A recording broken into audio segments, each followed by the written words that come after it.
Previously on Back of the Bus. Their caretakers were Gene Hackman's children, his daughters, and a son.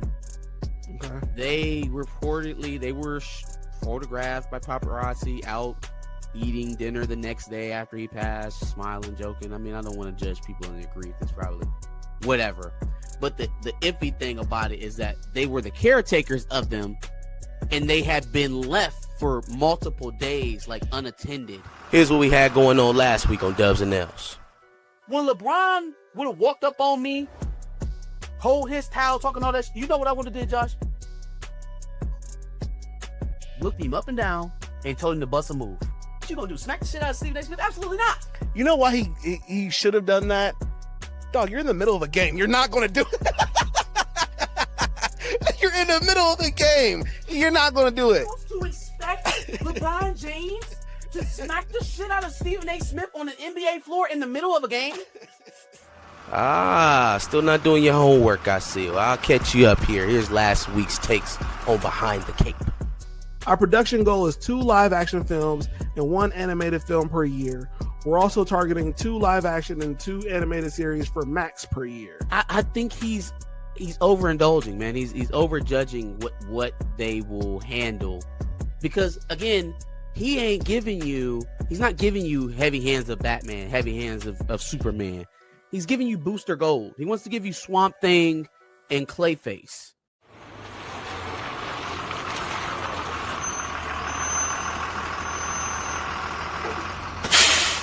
Previously on Back of the Bus. Their caretakers were Gene Hackman's children, his daughters, and a son.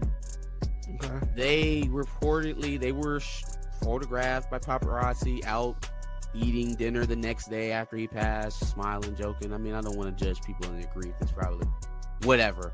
But the iffy thing about it is that they were the caretakers of them, and they had been left for multiple days, like unattended. Here's what we had going on last week on Dubs and Nails. When LeBron would have walked up on me, hold his towel, talking all that shit, you know what I would have did, Josh? Looked him up and down and told him to bust a move. What you gonna do? Smack the shit out of Stephen A. Smith? Absolutely not. You know why he should have done that? Dog, you're in the middle of a game. You're not going to do it.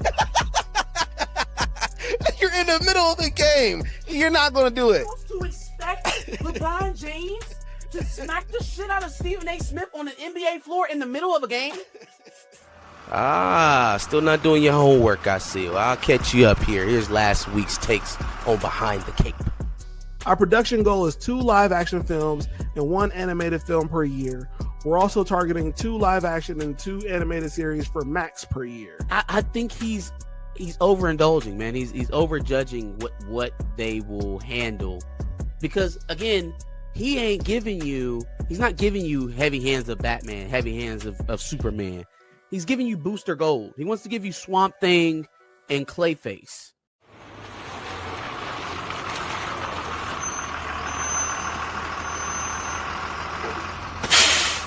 Previously on Back of the Bus.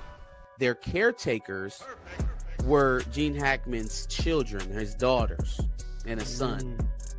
Okay. They were photographed by paparazzi out eating dinner the next day after he passed, smiling, joking. I mean, I don't want to judge people in their grief. It's probably whatever. But the iffy thing about it is that they were the caretakers of them, and they had been left for multiple days, like unattended. Here's what we had going on last week on Dubs and Nails. When LeBron would have walked up on me, hold his towel, talking all that shit, you know what I would have did, Josh? Looked him up and down and told him to bust a move. What you gonna do? Smack the shit out of Stephen A. Smith? Absolutely not. You know why he should have done that? Dog, you're in the middle of a game. You're not going to do it. You're in the middle of the game. You're not going to do it. To expect LeBron James to smack the shit out of Stephen A. Smith on an NBA floor in the middle of a game? Still not doing your homework, I see. Well, I'll catch you up here. Here's last week's takes on Behind the Cape. Our production goal is 2 live action films and 1 animated film per year. We're also targeting 2 live action and 2 animated series for Max per year. I think he's he's overindulging, man. He's overjudging what they will handle, because again, he's not giving you heavy hands of Batman, heavy hands of Superman. He's giving you Booster Gold. He wants to give you Swamp Thing and Clayface.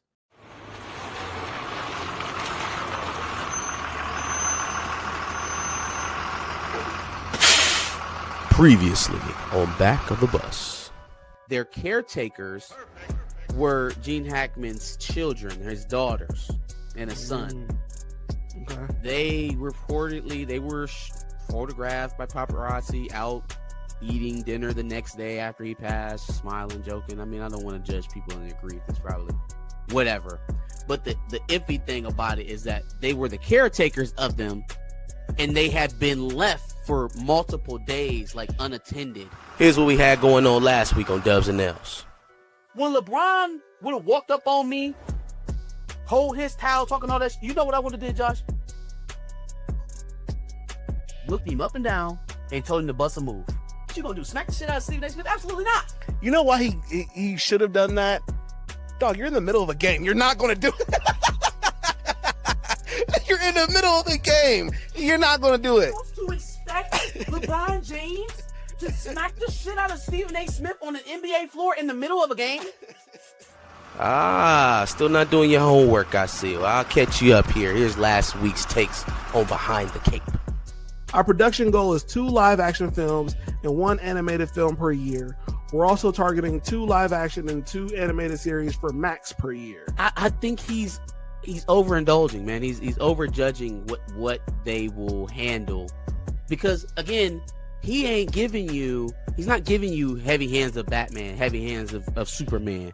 He's giving you Booster Gold. He wants to give you Swamp Thing and Clayface. There we go. All right, cool.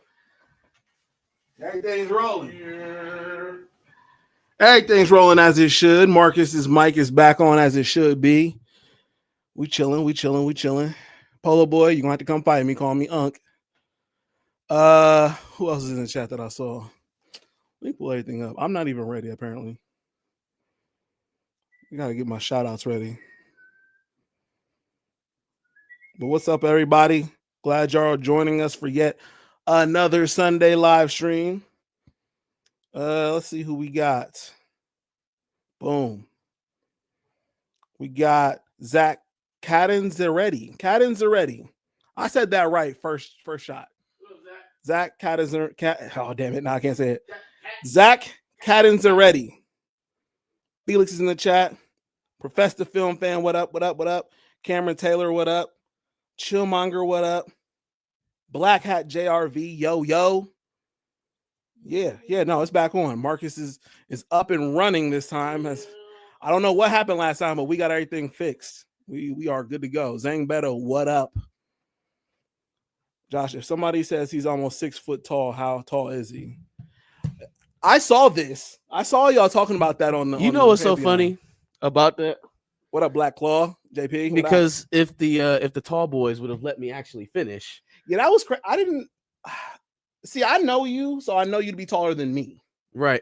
So, like, for them to flex that they were taller than you, it's a weird occurrence, right? It's a weird kind thing of insane. I ain't because gonna lie. it's not a natural place for me to be. Again, if they would have let me finish, I would have been able to say that most of the time people just assume I'm already 6 foot. I put shoes on at 5'10". You're basically 6 feet tall. Yeah, but the one of those lies that men tell. But then you get next to somebody who actually 6'2" or 6'1", and you can see the demonstrative difference. Sure. All I was going to say was is that I've never been in the uncomfortable position of being like, just like obviously, despite generally short. Despite being the youngest one in our friend group growing up, you, for at least once you hit high school, were the tallest, I think. Never had that. And then I had some other thoughts, but we'll just leave Short it. Kings in the building. Anywho, I guess boys, what's good? We can make a list of things that our respective heights have afforded us. And Chillmonger, the truth of the matter is, short guys run the world. All right, it just is what it is. Joey Swole is short. First of all, Joey Swole is crazy. Kevin Hart is short. You know, if you're over 6 feet tall, you're taller than 90% of the populace of the world. 90% at 6 feet tall. Like, So I think 70-ish% is okay at at like 5'10", 5'11". being tall is low key overrated. I mean, I know. No, I didn't say that. I didn't say it was overrated. Women want the taller guys, but really, all they want is somebody who's above them. And at my height, I am above most average women, so I'm good. Average height is what, 5'8", 5'9"? For a guy, somewhere around there. Yeah, and then for a woman, 5'5" ish, 5'4", 5'5". I've got 7 inches on my wife. You know what I mean? Good enough for me. As long as the girl that you're talking to is shorter than you, in heels, right? Yeah, shorter than me in heels. Good to go. I don't know if I can boast that. Good to go. You hear these prepared statements about how prepared. This is all freestyle. But then again, I've had to live with it. Time out. Didn't he pose the question? He did pose the question. How did you lob this into the conversation and then tell us that we prepared all this? That's insane. It's completely impromptu. Crazy. You're the industry plant. Yes. And he's Canadian, so you know that's true. Justin Trudeau sent you. Facts. This is Canadian propaganda. It's Canadian Hasbara. Facts. All right. Anyway, we got the shout outs out of the way. More people seem to be joining, so shout out to everybody coming in. What was my question? Scroll up, sir. Scroll up. Anyway, yeah. Ready for a real good start today. 16 in the chat. Appreciate y'all. Yep. Smash that like. I only see 3 likes. Smash it. Y'all hit the like button aggressively. There we go. All right. Let's start with behind the Cape. Let me get these cameras all together. Yeah, because we got thrice cameras now. Thrice. Yep. We got cameras everywhere. Trace cameras. However you say cameras. You just said cameras. No, I said trace cameras. Oh, trace. Yeah, I don't know how you say cameras. Camaritos. Trace cervezas. That's beer. That's beer. You want to know what it is in Portuguese? Cerveja. Yeah, so Spanish, cerveza. Portuguese, cerveja. They just be, I'm trying to tell you, copying each other.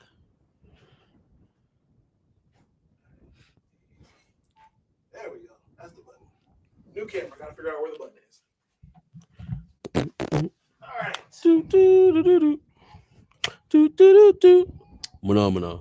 All right. Behind the Cape. Let's Let's just start off, since I don't have the list quite pulled up yet. Actually, no, I lied. I do. Jenna Ortega. No, let's not start with that. Let's start with the live stream title is.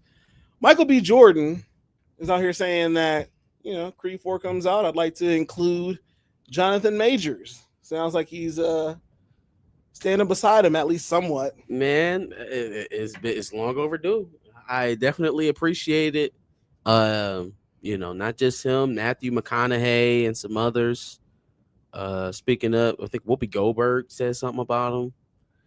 They must somebody somewhere said it was okay to talk about Jonathan Majors again. Positively. And that's just where we're at with it. Somebody somewhere said, okay, it's all right, y'all can get off of him. Mm-hmm. I don't know who they got that directive from. I don't know who the ringleader is in Black Megan Hollywood. Good. It's not Megan Good. Megan Good. If it was Megan Good, we would have been able to get off this hate train a long time ago. Sure. But this is going to help quiet the still dissonant normies right out there who want to call Jonathan Majors an abuser or bring up his legal struggles and try to put that to the forefront instead of his future, endeavors or work opportunities. It's going to quell a lot of that, because now that sentiment has to stand up versus Michael B. Jordan and his reputation. Yeah. That sentiment has to stand up next to Whoopi Goldberg and her reputation. It's got to stand up next to Matthew McConaughey. Mm-hmm. And people that are generally liked. Yeah. So you can yell it at the top of your lungs if you want to, but it's just never going to outreach that. Now, it would have been nice to have that when he needed it. Maybe we could have beat a charge. Maybe we could have been able to scare Alvin Bragg off from another one of his bullshit ass sexual assault cases or abuse cases. domestic well, violence cases. I would argue, yes, it would have been nice to have all this done maybe before the case or before he got fired from Marvel. But this is also yet another pivotal moment where it's needed, in the sense that he's got the movie out, Magazine Dreams, and so this is starting the redemption. And so it is a pivotal moment where things need to be said on his behalf. Yeah, I mean, I like it. I like it either way. I'm not going to belabor the point about what could have been. It is nice to see that the sentiment has sort of changed, and that it looks like he's going to be able to continue working. Instantly makes me, well, I was already interested in Creed 4. I was already interested in Creed 4, especially with the comic that he wrote featuring Amara Creed. I have really big expectations for that girl in these next couple of films. I expect the story arc to slowly turn towards her, and it almost feels, if you've been following the franchise, it almost feels earned because they didn't immediately just hand it to her. Right? I expect in the next movie she will be a junior Olympics age type of boxer, a teenager still, somebody who's still working their way up the ranks, the way that they introduced her character in the comic books. Absolutely. Right? Really giving us a chance to kind of expand Adonis Creed's lore separate from that of Rocky. And then eventually give us more stories. More stories to work with. This Creed 4 will also be the first one that won't have Ryan Coogler attached to it, presumably. Now, they could always change that. You know, them dudes, they got the same facial hair. You see they both got these mustaches now? It's odd, man. If we ever start cutting our facial hair exactly like each other, we probably should spend some time apart, because it's getting a little odd. But it is. I actually thought about growing my hair out again, and I was like, no, Marcus, not right there, like not at the same time. Yeah, Marcus got his. I can't do it. Not at the same time. We'll switch. I'll chop and you can grow yours back out. But I think it gets a little awkward when y'all look like each other, right? Like, you know who say like a couple been together so long they start looking like each other. Right. These niggas can't have that. Both got the damn Tom Selleck mustache. Like, what? But yeah, no, I think it'll be just another opportunity for Michael B to kind of expand his role behind the camera, exert his influence on the franchise even further, and to see Damian spin the block. I'm very interested to see how that'll play out after what we've seen in Creed 3. So, not to mention it, for what it's worth, I like seeing black actors. Damon, something like that. I thought it was Damien. Damien. I thought it's Damien, right? I think. Chat. I can't remember now. Yeah, I like seeing not just black actors. I like seeing black creatives take multiple roles, like Michael B. Jordan has with some of his movies. I like seeing Kevin Hart get into different facets of just entertainment. I saw him talk about all the things that he's got going on. So I don't know. I just like seeing that. That's dope. Because the more things you have your hands in, the harder it is to take you away. Take you out. Yep. Yeah. So dope. What up, MoFly? Also, the more friends you have, the more people you have willing to speak to your favor, the harder it is for you to fall again the way that he did. So, facts. Very, very important that he has people speaking positively towards his character. Man, it would have made a world of difference when my character was literally being assassinated. But then at the same time, he has to, protect what's his, so he can't go out to bat for. Nah, I get it, but man, if this how you felt, dog, we could have went a long way. No, for sure. It would have went so far just to hear you say all right, listen, let's at least give my man a chance to see what happens in the court case. Yeah. He just went radio silent. Facts. Went absolutely radio silent. He got dropped from his representation, and it was like that was the signal to not talk to Jonathan Majors. Now all of a sudden he get back on with Briarcliff. He got a movie back in the theaters, and everybody can talk. They can speak the words Jonathan Majors. It's not Voldemort anymore. Yeah. Facts. All right. Jenna Ortega supposedly says no to the MCU. Any thoughts on that? And the fact that she's already been. That's what I was going to say. It said that she already had a chance to had a big role in a Marvel movie. They did her like they did Elijah Bradley. They did Homeboy. Cut all her scenes out. You couldn't tell me that Jenna Ortega was in Iron Man 3 because I don't remember seeing her at all. I don't either. No, that was before her rise, I think. But well before. But I mean, Even still, I you wouldn't probably remember. seen it. Yeah, I wouldn't have been able to put face to a character. Yeah. So yeah, they really must have erased all. They did worse than they probably did it like Seth Rollins. Yeah. Like Seth Rollins has a whole role in the MCU that will never be seen. That will never be Yikes. seen. They will never grace the screens. It's like it literally like they was never there. Yikes. You know, telling how long they worked on these arcs, on these characters, going out there shooting it, reading lines, going to table reads, and just to get scrapped all together. Yeah. Yeah, no, I wouldn't come back either. For sure. I wouldn't come back either. For sure. I would be done with franchises if I was Jenna Ortega. I would mess with Wednesday and Addams Family, and that's about it. She should Hell, come back to Scream. You. Was she in You? She was in You for a season. Okay. She was in You with the girl who's playing Tommy's girlfriend in Power Now. Girl who's playing Tommy's girlfriend in Power Now. I forgot her name. The Latina chick. Yeah. Okay. Yeah. I forgot about her too. That was back when You was okay. Now it's just Different. yeah. Anyway, Snow White has been slammed due to their CGI dwarves by Little Women LA star Ali Chapman, because obviously they decided to replace the real dwarves. Don't you talk to us, Ali. You go talk to the one true imp. Go talk to the one true imp, the one who speaks for all other little people around the world, Mr. Peter Dinklage, who told us all that dwarves in the Disney capacity of Disney are offensive and that they shouldn't be portrayed on screen by actual little people. Meanwhile, Peter Dinklage is literally the only little person in Hollywood that gets work. Yes, it's him. It was him and Vernon Troyer, R.I.P. Vernon Troyer. facts. And even Vern Troyer only got And maybe then, a role or two. Who's Debo's little homie? Bad Santa Claus. We did this last time. We did, yeah. Those three, and then Peter Dinklage is definitely the most distinguished. He gets the most serious roles outside of just being like a small person. Tony Cox. Tony Cox. There you go. Yeah. So now those two unfortunately have passed, and Peter Dinklage is he's the one. He's the guy. There's the guy from Jackass. He is Neo in the Matrix. And then there's Wee Man. Yeah, but Wee Man don't get on nothing. No, not anything serious. It's been a long time since he was what was the thing? He was walking around with the dude with the shillelagh in wrestling. Hornswoggle. Hornswoggle.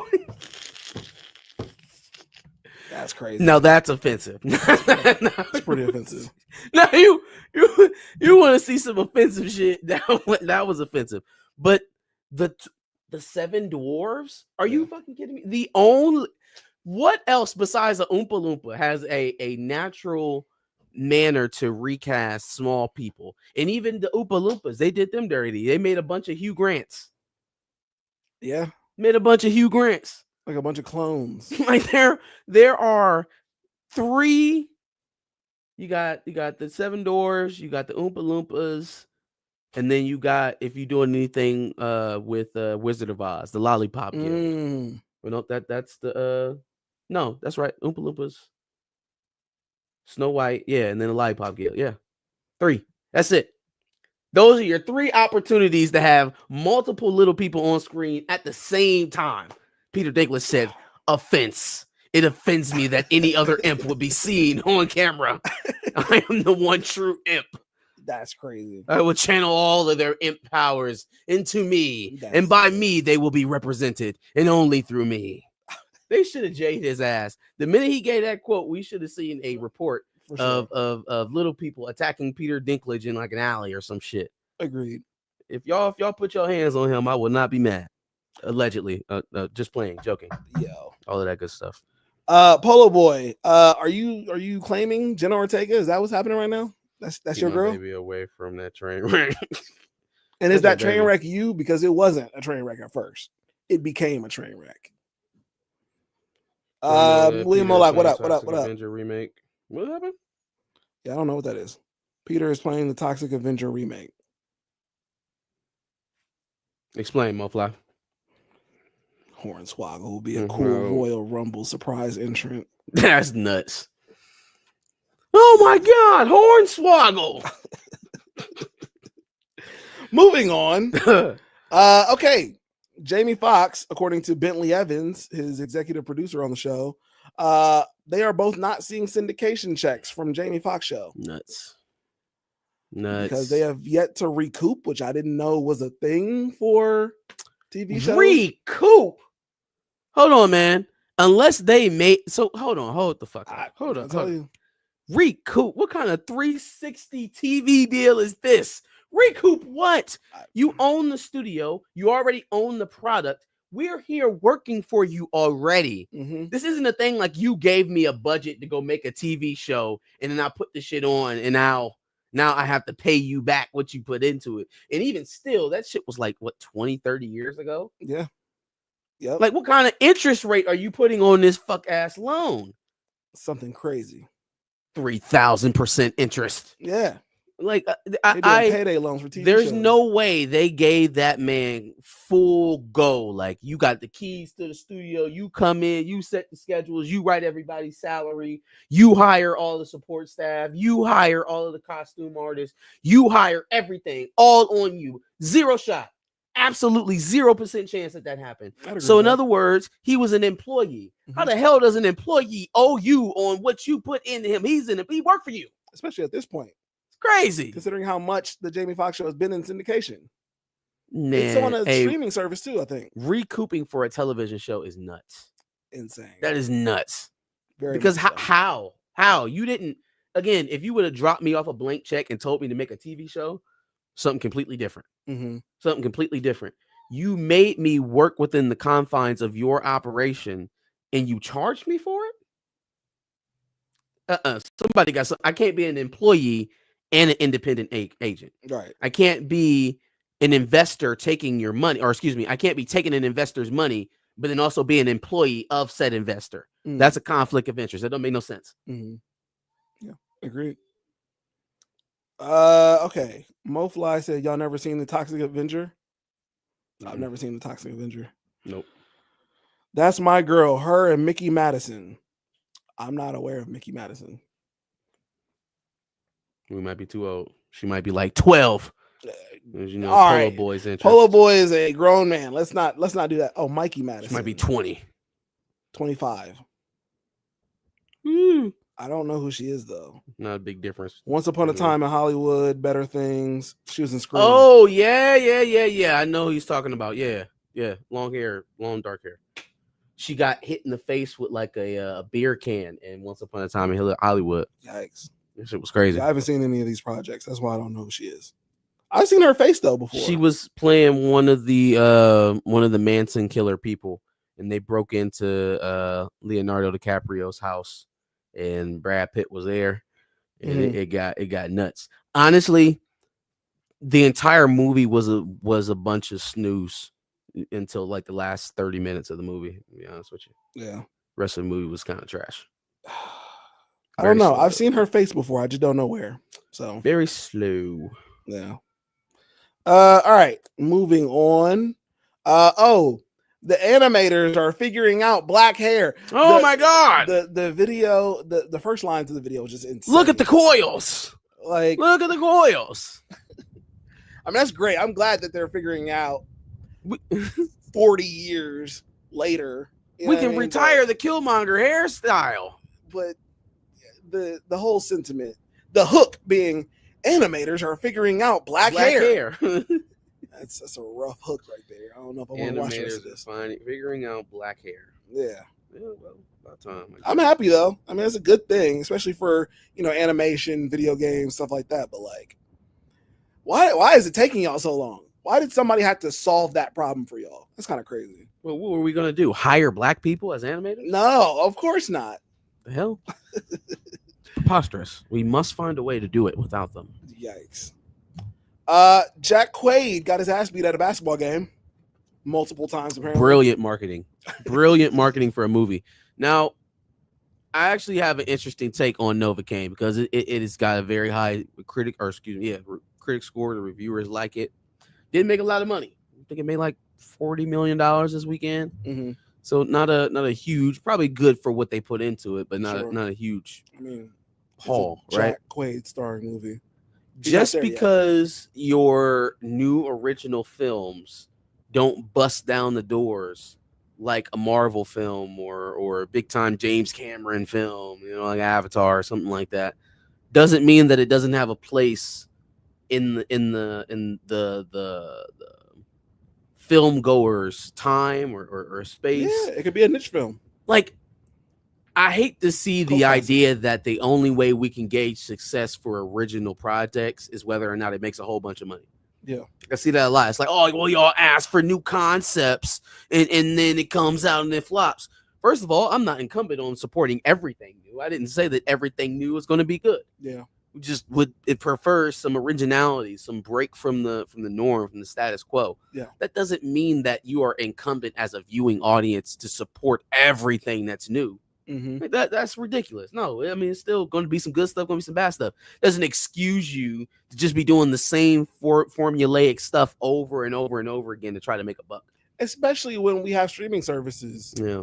Like, people can go in there and find the niche films that they like, the cult classics that they like, and whatever fits in their film going expectations, I guess. I don't think the first Matrix made all that much money, but it is one of the most beloved movies of all time, and it spurned a franchise. Yeah, let people find it, especially through means of viral marketing, and let it grow into something. Fight Club didn't make a lot of money. I mean, list goes on and on and on and on of like cult classic films. It doesn't even have to be a cult classic. Like, what's wrong with just making a good movie for the sake of making a good movie? Right. We don't have to make a movie with the goal of making 3 more afterwards. Yeah, it can live on its own as well. Also, random. I didn't realize there were so many people who liked the movie Spring Breakers. It's just we're talking about niche James films. Franco. Yes, where like he got the girls running into the trap houses. Hey man, what is wrong with people? Dog, that movie was dog shit. What is wrong with people about that movie? I went into it thinking like, okay, maybe this could work. No, everything about it was awful. And then you think Selena Gomez is going to be, well, I don't want to spoil it for everybody, but terrible. And so if we're making niche films like that, don't do it. But if we're making good niche films, hey, let's give it a shot. Like, I still don't know James Franco. I've only ever heard bad stories about him. But like, I felt like Spring Breakers was the moment where I felt like, you know what, James Franco might be a piece of shit. Yes, he just might be a piece. And I have no explanation towards it, so don't ask me to explain it. But just watching the portrayal is like, you know what, I don't think I like James Franco. I'll tell you one reason why you never want to see this movie. Any movie where what's her name, Vanessa Hudgens. Any movie where Vanessa Hudgens sticks a gun in his mouth and then he starts deep throating it, yeah, bad movie. Hey, you. Bad movie. Terrible movie. Just telling you, you don't want to see this movie. Just throwing that out. It's there. A bunch of nonsense. It's terrible. It's like if 3 suburban white kids tried to remake Shottas. 4 suburban white girls. 4 well, I'm including James Franco. So yeah, 4 suburban white people. Girls, and then there was James Franco. And then James Franco. Yeah. So 4 suburban people, kids. No, it's 5. 4 girls. You said and then 3 girls. 4 girls. Yeah. 5 people. Yeah. Try to recreate Snow on the Bluff. I don't like how you just compared it to Snow on the Bluff. It's a bunch of nonsense. Snow on the Bluff is a bunch of nonsense. Is a good amount of nonsense for sure. But from a standpoint of, you know what it is? I think Spring Breakers is overly pretentious in the fact that it wants to display itself as a different type of movie, whereas Snow on the Bluff there was no resources for it. It wasn't really ever going anywhere. But when you find out that most of what happened in Snow on the Bluff was horse shit and fake, yes, yeah, okay. Then it makes it almost just like Spring Breakers. Well, that's because you went into it not knowing that it was fake. I thought the whole shit was real. Yeah, like from start to finish. Okay, because I went into it. That's what made it think. That made me think. Oh my god, this is amazing. That's fair. This is the best moment in television history. That is fair. I'll give you that. But so like the whole shit from the start to the so y'all just faked the rob. But that's a situation where kind of sicko fakes his baby mama's death. That's a situation where you found out something was wrong about it. The movie Spring Breakers thinks it's this great movie, and it's so did Snow on the Bluff. It was lauded as this great achievement of authenticity and urban life and giving you peeling back the veil and showing you this. And it was all bullshit. Well, even if it's fake, though, do you not feel like, well, you obviously thought it was real. That way because we thought it was real. Knowing niggas is going out here doing theater, acting like they going through high-speed chases, acting like their loved ones are getting killed. That's bullshit. Like, they putting on fake. I understand being mad at it for not being real, but in the sense that you thought it was real at some point should show that there is some level of potential authenticity. Was it more accurate? Sure. Yeah. But it wasn't any less bullshit. It was some bullshit by the fact that they were faking all of it. 4 white girls. Y'all still putting on a show. You're putting on hood theater for white people, essentially, to sell to Netflix. That was out before Netflix, though. I see it on Netflix. On Netflix. Okay, it was.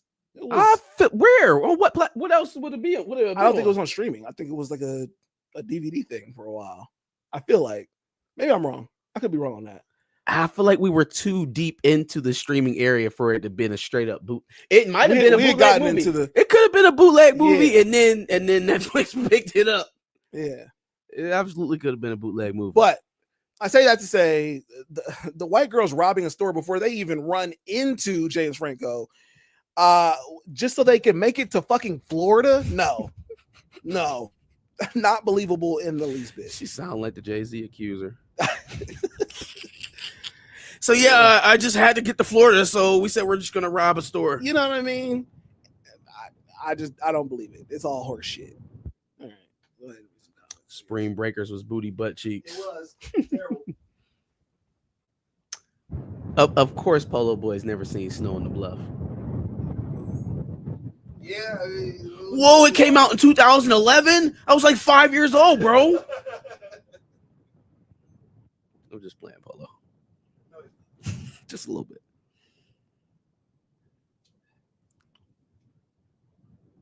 Yeah, no. Rest your eyes on Snow on the Bluff. Well, I probably shouldn't have told you that it's fake if you're gonna watch it. Just pretend it's real. Like act like everything that you see in there when you've seen it the first time is real. And then after you watch it, rinse yourself in the fact that they just put on a big ass show. Yeah, now that you know it's fake, you go into it with different expectations. Like, damn, for real? Y'all was out here crying. Shit. I was 7. Okay. All right. Anyway, moving on. Live action Lilo and Stitch trailer came out. And I don't know. I understand that she's going to look different because it's live action, but I guess it just didn't. She doesn't really meet my expectation. And then the sister, I forgot her name. Her name escapes me. Is a white girl that they painted darker. I don't know if they painted her or if it's just the tone that they shot it in, or makeup, or she just got a really, really, really, really good tan. But something happened, because in between what we seen when they casted her and what I seen in that trailer, night and day difference. Now, let's talk through the logic here, folks. They were cognizant enough to darken her up in post, which means they knew that the skin complexion would be a problem, and yet they still chose her as the actor. That's crazy. I mean, you have to work that logic through for me to make it make sense. I don't really get it, but in any case, Nani, thank you, Nani. I actually enjoyed the trailer. I didn't think that I was gonna like Courtney B. Vance's Bubbles. I like it so far. I really liked Stitch. This is probably one of the first it's a good live action adaptations that I liked from animation for sure. It's very good. Agreed. I also like kind of how it looks like they're following pretty much verbatim how the first movie went. Right, like Stitch he gets introduced. You obviously will have the bounty hunters show up at some point, but they didn't lead with that in the trailer. I hope they don't give us too much of that in the lead ups. Like, hold that back. You see, excitement is already kind of bubbling around the initial trailer. Hold back. What's dude's names? Keeley and Pleakley. There you go. Pleakley and whoever the bigger purple dude is with the eyes. I can't remember his name. Yeah, but hold them Jumba? back. Yeah, you if you looking right at it, I don't. Yeah, I am. Cool. I don't remember his name being Jumbo, but Pleakley I don't remember. Yeah, man. I thought it was good. Thought it was all right. Yeah, no. Other than the, I guess maybe the casting. So I mean, the little girl again. I don't know how else you're supposed to recreate that nose or that head in real life, other than just finding like a awkwardly shaped child. Fix her in CGI right now. My only thing is just how light the actors were going to be, but it seems like they've accounted for that. So. I think the actor they have for Lilo at least fits from a skin tone standpoint. We don't know. We could have darkened her up too. That's true. That's fair. Did it to them both. That's fair. What did Polo Boy just say? I forgot. Polo Boy, Nani not even thick is tragic. He on one today. Hey, I mean that Nani did have some big ass legs, like some huge ass. She had big feet. Her thighs was huge. Hips was wide. They did draw a thick ass character. That's a fact. So yeah, no, that was not translated at all. Mofly says, "Can we please leave Disney alone for 6 months? Can Disney leave us alone for 6 months?" I think the only thing we've really reviewed Disney wise is just the news, the slide. Yeah, we don't. Over the last 3 months, tell your your other YouTubers that you watch, Mofly. Let's tell them to go on that Disney break with us. Nice. I mean, give them the slight nudge they need to just jump on in the water with us. It's fine. No sharks. They fumbled Cobra bubbles. They have the actual bubble just sitting there, says William Molot. I didn't think so. I like Courtney B. Vance. Now, I still would have cast Ving Rhames. Sure. I mean, he's still alive. I don't know why. Yeah. What would have happened there? But I mean, I thought he did good in the bits that I've seen from him. It looked fine. Yeah. The Lilo and Stitch trailer was okay, but Disney needs to stop making all their animated movies into live action. It's literally a division of Disney, so they're not gonna do that. Yeah, unless they're gonna shut it down. Like the live action division it's an entire arm of the production there. I mean, you're going to remix all your movies to make even more money. It just they're not. Mm-hmm. Yeah, they're not going to. Now they could fold all that in back to their animation and just do the occasional live action changeover, but they would have to absolutely nosedive, and I don't think that's where they're headed. There, I think they got a decent one with Lilo. They've got Lion King that's still making money. Moana's coming down the pipe. I think that one's going to be pretty good. So while they have had their fair share of stinkers, I think Snow White is going to be. They already know Snow White is going to be a big stinker. Also, how did I go this long without realizing that they had Israeli former IDF agent Gal Gadot and Free Palestine advocate Rachel Zegler on the same cast? How did we then talked about them soulless dwarves they got on there. We talked about the merry batch of others dwarves that they looked at. We talked about how they've canceled the I guess I mentioned it now. They've canceled the red carpet event for the premiere. So now they won't be seeing media at all on the day that the movie premieres. I think it's on the 21st. Okay. But the most obvious part of probably why this production is absolute shit is because Gal Gadot is a heartless, soulless Zionist, and Rachel Zegler, who has terrible opinions about the IP that she's working on, but she's morally solid and sound, and she's a human being with a heart. So obviously that wasn't gonna mesh, soulless and heartfelt. Just kind of they mesh. They don't really go together. Yeah. Darn. Well, actually, that kind of reads to the movie, right? It's so accurate. You would think it would just be perfect. Yeah, but I mean, evil queen turned succubus, trying to take some young girl's youth.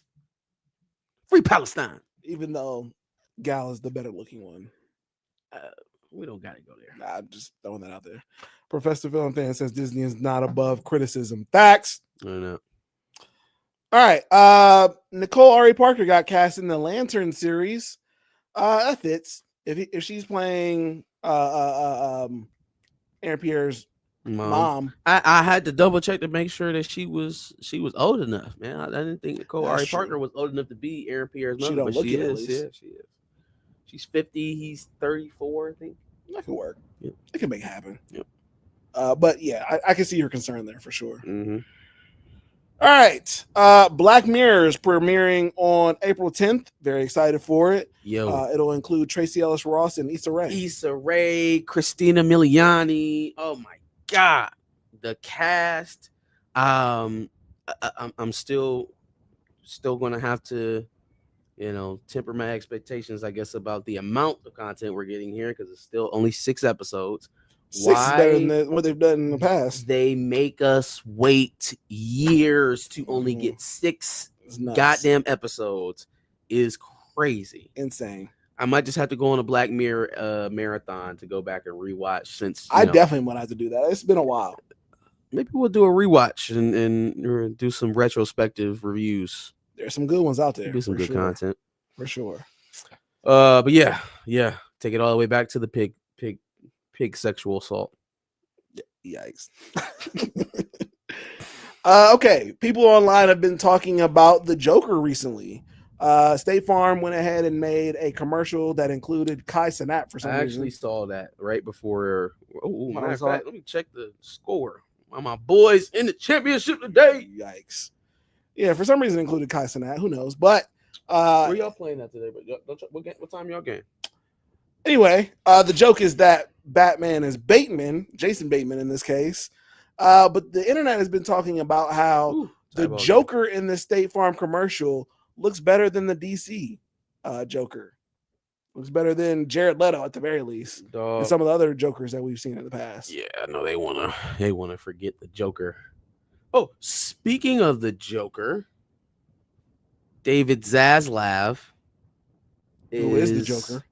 Eyeing maybe potentially reworking the organizational chart there, WB. Okay. Current presidents maybe moving on. Maybe Peter Safran becomes the head of Warner Brothers. Oh wow! Potentially is the rumor. So the budget goes up for DC. Yeah, why not James Gunn?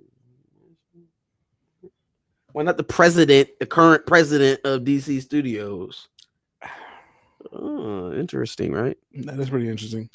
Also, I feel like James Gunn is doing so much right now behind the camera that he's not really a studio head. Mm-hmm.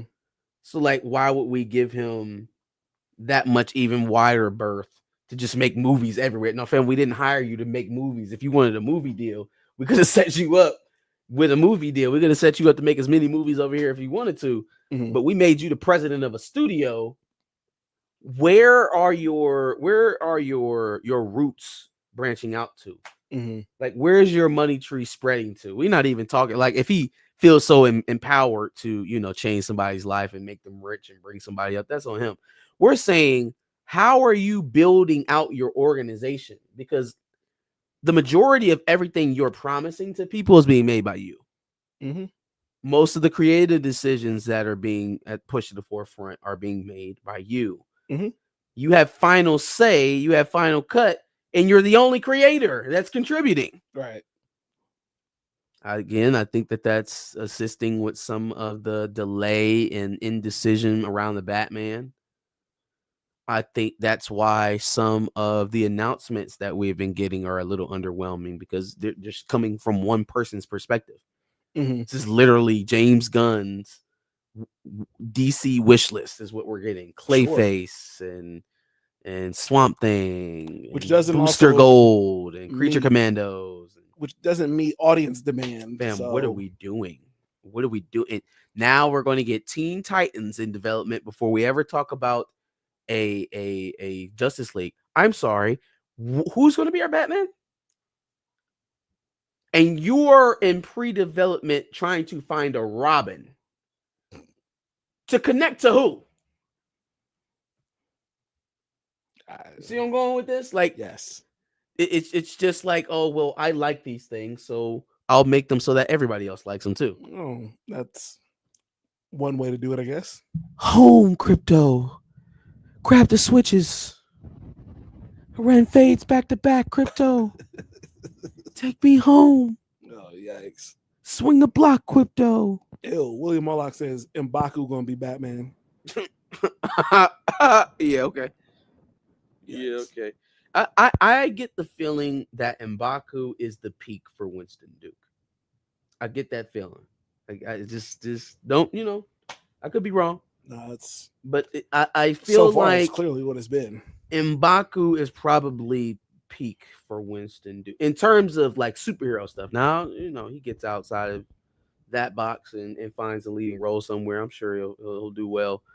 As a superhero, supervillain, I think M'Baku is the peak. I think that is the ceiling. I mean, so far it has been the peak, has it not? I would say either that or Us. I was gonna say he was in Us. That was Yeah, the only other that thing I and could think of Us. so far. Unless he's got something in the works that we're not aware of. Nope. So we'll see. All right. Euphoria news. Ashtray is now having been confirmed as dead in Euphoria. Definitely So, didn't need that. Everybody knew not real Ashtray much. was dead after the episode. Who didn't Sure. know Ashtray was dead? There was no way out of that for Ashtray. But I would assume that this means now that they're just going to write off that whole Ashtray and Fezco thing as Fezco went to Ashtray is jail for the dead rest of his life, and Ashtray's dead. or Fezco is also dead after that situation. Maybe, who knows? Like they But- killed the kid and then walked over and put a bullet in Fezco's Which head. would They have was holding been him mad down the whole time. unnecessary, but I'm just saying Sheesh. they're going to write that off somehow. Is what I guess somehow according to that situation. So Yeah, they gotta get Fezco because then Fezco, how you in jail and you ain't see Nate's daddy? mm, I'm just playing. They could end up in different prisons. I was just saying. It was a little jokey joke. Since his dad was crashing out there at the end of the last but season. I mean, oh no, Nate. Yeah, I'm thinking of. Nate's dad. Yeah, no, not that. Yeah, that'd be insane. That would be insane. I saw your friend Fezco in here. Yikes! Tried to press me. Must have forgot I'm a brick shithouse. Yikes! Doesn't matter if I'm gay. Gross. Let's see. Oh, sorry. Let me do the rest of the topics and we'll get into Sure. comments. New Cloverfield movie. It's actually going to be a real sequel of the original. That is Cloverfield. insanity. That this will be the fourth Cloverfield movie, I think. I think so. Cloverfield Paradox. They had Cloverfield Lane. Oh yeah, I forgot about that one. Okay. 1, 2, yeah. And So then this will be the fourth, and this is the one that ends up being a sequel to the original. Yeah. What in the hell? Like Cloverfield Lane was okay. John Goodman is a consummate professional. I love seeing him on screen and just about anything he does. Into watching Paradox. But Paradox boy, Julius Ona, what was that, family? Explain yourself. Like we went completely off planet for this. Right. Dog, what does that have to do with what's going on down there? I don't know. Anywho, but yeah, I'll be when I think did I see this movie with you? The original Cloverfield. Yeah, I remember I seeing this feel in like the that first might time have in the happened. theater. That might have happened. Sitting up there, Because I seen it having in to the rub theater my too. damn eyes. Yeah, I definitely seen it in the theater too. It was like because before Cloverfield, the only other movie that had did this was Blair Witch Project. Yeah. And people was thinking that it was going to We be might like have that. gone and seen it. Blair Witch Project gave people seizures. Yep. It's Yep. constant. Yikes. The shaking of the camera. Mhm. Yeah, we might have seen that together. I'm almost short now Yep. that you mention it. Okay, so Cloverfield, and then the last thing is Starship Troopers, the movie. I'm down for that. I'm down for that for sure. So you remember Starship Troopers, right? I do not. What am I missing here? The big giant bugs came and invaded, fighting a world war on their planet, trying to destroy them. That's trying to make it to Earth. starting to sound more familiar. Yeah. Well, then the casting stuff is not going to mean as much to you if you don't really remember the movie. I was going to ask you who you think they're going to cast. Well, who do you think they're going to cast? For Johnny, I would cast.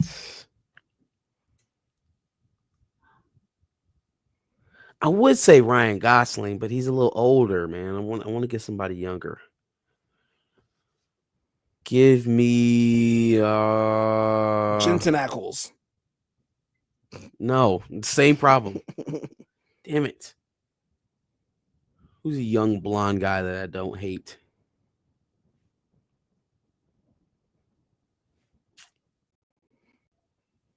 Damn it. That's hard. Yikes. Hold on. The Brit, Kingsman guy.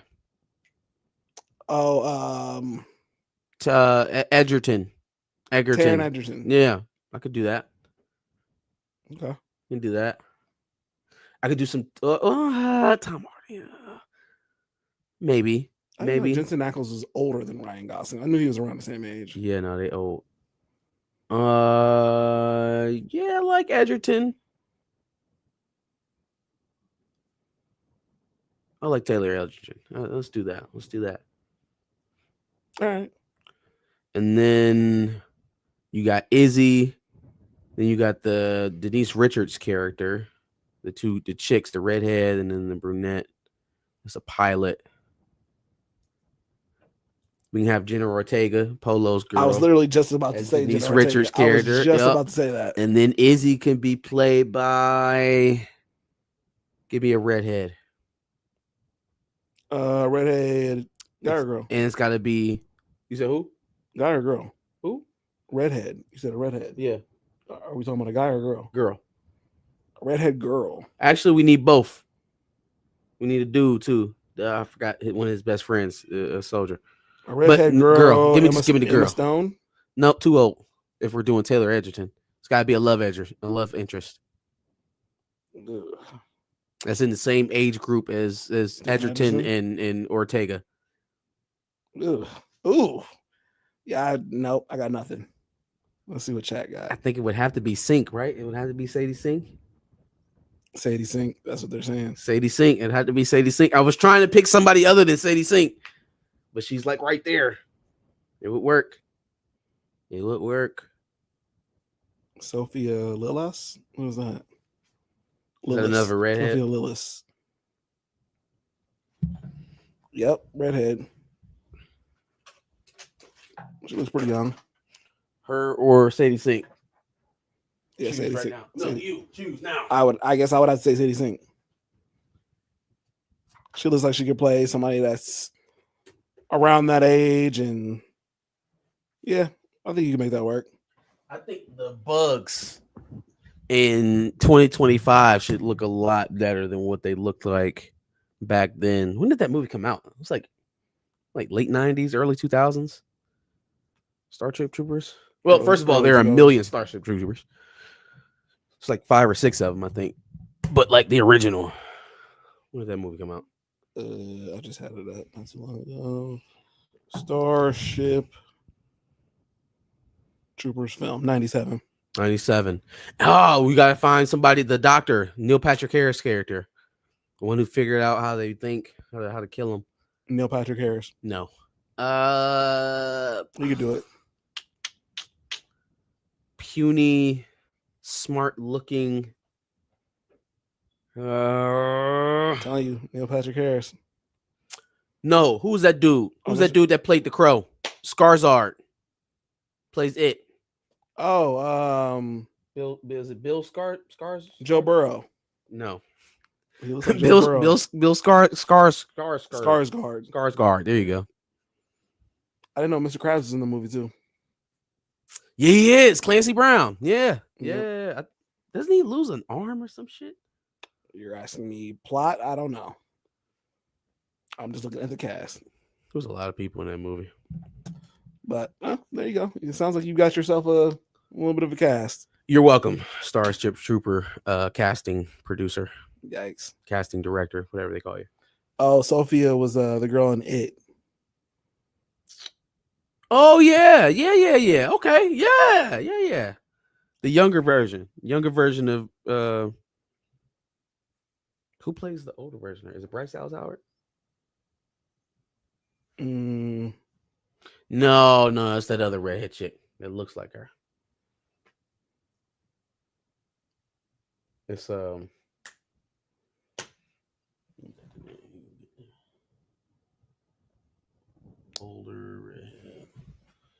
course, they're gonna start on the damn. No, not the original. It's got to be the second one. This is the second one. There is a sequel, but I'm trying to find the actual. There we go. Boom. Cast Jessica Chastain. Jessica Chastain. I feel like chat probably said that. Like already, probably could have just looked at that. Anyway, all right. Comments. What up, Blue? Liam. Blues House. Hey, what? Blues House. Disgusting. Do a rewatch of Black Mirror, says Breck Warren. I've only seen 2 episodes. Sorry, you're gonna have to watch more than 2 episodes, but maybe we'll. I think we might do that. I think maybe that'll be a we'll nice little refresher for the new season. Facts. We already said M'Baku gonna be Batman. What up, Liam M? It's a new name to me. What up, Liam? Robin is Damian Wayne. I think we were talking about in the Titans thing. I don't know. I thought something. Well, actually, I mean, it would go along with the Brave and the Bold if that's even still a thing that's happening. Black Cinema Critic says, talk about Tyler Perry trying to buy a culture currency with the Angie Stone funeral. I didn't see the Angie Stone funeral. I didn't see it either. But I imagine he got up there and expounded all his wind. Yeah. I bet he did. I bet he did. Winston Duke has a conservative feel to him. I don't know. I've never heard him speak other than on the Black Panther stuff. A lot of people say Winston Duke should play Icon. Nah. No, thank you. William Moloch, I've never watched Black Mirror. Boy, you don't know what you're missing, dog. Yeah, you don't know what you're missing. Especially some of the earlier seasons. Okay, and then back and forth between Blue and Chillmonger. And then Polo Boy says, y'all see Zendaya as the highest paid Black woman on television history. Zendaya is? I'm also not surprised. That must be why they're trying to replace her ass with Sadie Sink. So everybody heard about that bit of business, right? Everybody seems to be confirming she's going to be Mary Jane. Fam, the gaslighting that they have done to us over the last half decade with this casting. No. She's the Mary Jane. She's the Mary Jane. She's the Mary Jane. Now, as you just said, she's the highest Black woman paid in all of Hollywood. Oh no, that's not. She's about to marry Spider-Man, right? And now we at the biggest moment of the MCU's pinnacle now, or what they're trying to work towards. Oh no, we got to make sure that this is canonically correct. We got to put the white man, white woman back to. We have to. Down a peg. We have to. Hey yo, that's nuts. That is nuts. There should be so many of those. Oh, you're a misogynist normies. They should be ranting and raving right now. They should be destroying Marvel over this. Because again, they pitched you inclusive. They pitched you okay, Black Mary Jane. We gonna change her name ever so slightly, but that's Mary Jane, no, y'all. That's Peter's lover. They fucked around and waited until they actually got married to replace her with the original. That's crazy. I was trying to figure out what they were talking about, what series they were talking about, because they're saying 1 million episode. Euphoria, yeah, Euphoria. Didn't even think about that. Absolutely. One other thing I wanted to mention that I saw on Twitter today. First of all, earlier this week I saw that there was a guy that was like protesting and wanting the Coyote versus Acme movie to come out. I think didn't they erase that from the hard drive? Nobody's ever going to see that. Well, Warner Brothers has removed the entirety of Looney Tunes from Max. Shut up. That's what I just saw today. You can't watch anything Looney Tunes on Max now? What was the point of buying that stuff if you weren't going to serve it to people? I don't get it. It's like, we bought it, but not enough people are watching it, so now we'll shelve it. You already expended the money to buy it. So even if it's a small amount of streams, that's just recouping what you spent. Like, how does it make you money to put it in a vault somewhere? To completely take it off the streaming service? Why wouldn't you sell it? It's not doing you any good. Why wouldn't you just give it to somebody else? Give it to Netflix, give it to Tubi, give it to Amazon. I don't know, man. Anybody would like to license Looney Tunes. I would. I don't understand, bro. they create these larger. Everybody had the idea trying to follow suit of Netflix and Disney with having these large, exorbitant libraries, content libraries. Well, but you're not going to. I don't know if they just thought that they were going to outcompete the other streaming services and then just kind of dominate the audience so that everybody would stay on their streaming platform and their streaming platform only. That just showed that you inherently misunderstood what it is that this playground is. Okay, people didn't come to this playground, being the internet, to only have one choice, to have diminishing choices.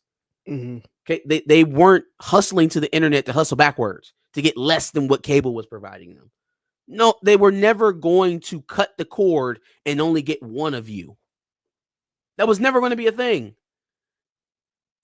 You would be more beneficial to be like some of the smaller platforms right now, your Peacocks, your Tubies, because what they're doing is they're pivoting to being more compatible. They're pivoting towards being more interchangeable with what you already have set up. They're not asking you $20. Peacock right now, it costs you $5 and you get live WWE events, pay-per-view events. That's more than $5 will get you anywhere else on the market. Who else did I say? Tubi, while they may not have the premium content, right? That is still a even not the notch below premium they don't have right now. But what they do have is relationships with independent filmmakers. So it is a platform where independents are getting their shot. And if you are into that type of thing where you're not really the mainstream big 3 or 4 main studio type of film watcher, you do give smaller production, then Tubi is your playground. Tubi is your playground if you are an independent filmmaker, right? If you're going out there for research, you watching stuff, but then also people who watch independent films in lieu of supporting the bigger studios like Disney or Universal or Paramount, anything like that. But if you don't have that, Warner Brothers, and you just have a bunch of old content, it would behoove you to promote that older content, to promote the nostalgia of the titles that you have. They said, fuck, nah, the hell with your nostalgia. We just gonna put that shit in the corner. Blue brings up an interesting point because they just released a Looney Tunes movie. Like, did they? Just released it. The Day the Earth Blew Up, a Looney Tunes movie. Oh, yeah. I think I seen a commercial for that. Like, I think that just came out, like, this weekend. So, damn, we can get that, but we can't get a Coyote movie with Ben Affleck. Yeah, it just came out this weekend. That's crazy. So, I have no idea. But then, let's see. Blue also said they didn't buy it. It was theirs from Jump, I guess, by Looney Tunes? Warner Brothers. Well, Zaslav, buying it, not Warner Brothers themselves, but for Zaslav to buy Warner Brothers and Discovery, put it all together in this one giant streaming platform. Because again, remember, Discovery and all of the Warner Brothers HBO stuff was completely separate before. They combined all of that content to make one super library, and then ever since slowly start taking stuff away from the library, not even just licensing it to other people. They would start taking it away. Yeah. All right. Any other thoughts? Any other topics coming to mind for Behind the Cape? What we talked about? Peter Safran maybe leading Warner Brothers. Talked about the no premiere at the Snow White. Gal Gadot being the actual Wicked Witch. Gross.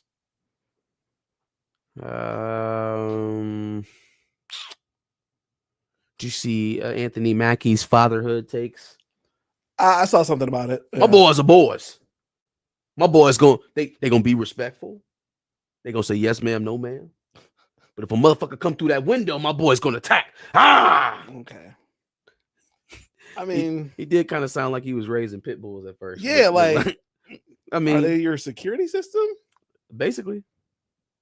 That's because nuts. where millions of dollars may not intercept some sort of an intruder, my 15-year-old will. All right, fam. All right.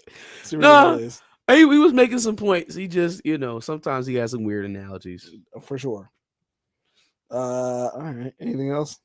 Nah, that's it. Space Jam 3, but with Bronny. Okay, y'all are on a whole different level. That's now. Behind the Cape. Yep. Give us your takes. Put it in the prompt below. Like, share, subscribe. As always, we're here every Sunday to do it live and replays on Thursdays. Absolutely. Make sure you check out our playlist full of previous Behind the Cape takes. Some of those lead into some of the future takes that we have. So make sure you check that out. And then obviously make sure you subscribe. We like to do this every Thursday at 10 o'clock. All right. Dubs and L's. Who's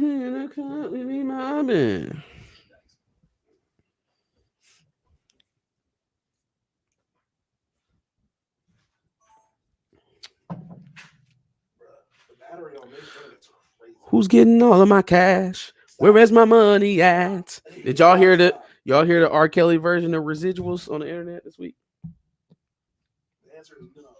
Hey, jail mixtapes are winning. Jail mixtapes are winning this week. Tory Lanez, R. Kelly. Shout out. Who is it? B-Rilla. Partis. Hey, Party. How did they convince you, dog? We'll talk about it. Marcus Jordan can be the antagonist. Okay. Chat. Space Jam 3 with Caitlin Clark. Chat. Come on now. Chat. We're doing that no moga mat. Chat. That no yoga mat. Chat. I'm 30 for 30. I'm 30 for 30. Gross. W's and L's, the weekly recap show where we give it up to the things that we like and L's to the things that we don't. You better resubscribe. I was about to say, yeah, what is you better that? resubscribe. I don't know what that is. Fight YouTube. Chi-Town, what up? Give me some heralds. Tubi does have premium content. You got the Hey Blue. I saw that. You're not about to come in here caping for Tubi now. Now I didn't gave them all the props. Now I'm gonna give them now. But premium content they are devoid of. What's the penguin on Tubi? What original Tubi content is? I don't think they have. I was gonna say I don't think content. they have original premium. That content. is premium. Now, if you're telling me they licensing someone else's They're premium content, okay, of... that ain't what I'm talking about. What are they producing that is a premium quality? That's what I mean. Not reruns of BMF. I was talking about I seen Rush Hour on it. Yeah, okay, that ain't what I mean. Yeah, that ain't what I'm talking about. Did y'all already cover Invincible season 3? Not in this live stream. You will have it up tomorrow. Facts. Eat your heart out. But man, what an episode! Oh, I loved it. What a villain, Conquest. Oh my god, loved it. We'll talk about it. Nuts, absolutely nuts. But yes, you will all get it tomorrow, 10 o'clock. You'll see. We'll discuss. Absolute banger of a finale. For sure. Anyway, banger. It's on you. I feel like I went first. Did I go first? Nope, I did. You sure? Positive. I'm about to go back and check. I'll be happy when it's your turn. So I'll be happy when it's your turn. I don't sound like that though. I don't sound like that though. You're making me sound like the gingerbread man from Shrek. You are the gingerbread man. Okay. Who lives on Drury Lane? That's the Muffin Man. No, the gingerbread man. Do you know the Muffin Man? Who lives on Drury Lane? Disgusting. Shout out to John Lithgow. He's Facts. infiltrated the Brits. Facts. All right, let's start the list. Dubs first. I'm giving out a dub to the students at Spelman. They got Slutty Vegan the hell up out of here. Off of their campus eateries, their campus cafeterias for lack of food options and high prices. To put it simply, they said that being black owned was just not enough. So they got voted out. Yeah, I don't mind that. I mean, I feel like if you selling cosmetic food in the student union, it's probably time for you to go anyways. Sure. We have limited food options. You too expensive, so you probably running up all the swipes in my meal plan. Mm-hmm. Plus, you're not really sticking to the bones. You know what I'm saying? Slutty Vegan. You're not up in there. You're not in the nooks and crannies like you need to be for a college student. I need to be able to eat your meal and survive until tomorrow. That's true, but I mean, I would expect vegans to be on college campuses. Nah, fam. First of all, if you're vegan and you are a college student, you're either lying or you weigh 10 pounds. Okay, choose one. Either be the size of a person with malnutrition, or you lying. Okay, because there is no true vegans in college. Nobody has time, money, or resources for that. You in the dorm, unless college has changed. You know what I'm saying? You in the dorm sneaking chicken sandwiches Right, like Russell Westbrook. talking about you vegan. Yeah, fam, that them chicken tenders that you got from the cafeteria is not vegan. That's crazy. Whatever meal you was able to scrounge together last night, not vegan. Nah, bro, they eat peanut butter and jelly sandwiches. Nobody's paying for like expensive whole food meals when like you can barely afford your rent. It's just not happening. If you're paying rent, but if the rent is getting paid on time, yeah.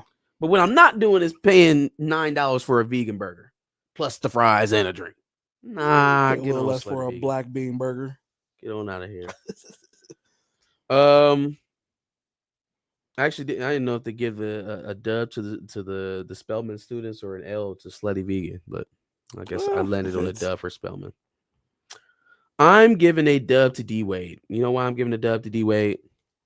Why are you giving a dub to D Wade? Because for 4 years or so, whether or not you agree with the decisions he's made as a parent, this man has had to sit up here and deal with celebrities, other former NBA players, other current NBA players, talk about him and his child and the things that go on in his household. And again, I don't always agree with Dwayne Wade and the stances he takes, but the one thing that I do think that he deserves is his privacy and the right to decide what he wants to do with his children as he sees fit. But that hasn't stopped people from dragging him, hasn't stopped people from making jokes, right? I retweeted a segment, a clip out of Jeff Teague's podcast last week where they was making a joke about D Wade showing Zaya how to dribble a ball with her ass, right? All of that shit flies. You know how many times I hear people taking up for D Wade in that regard?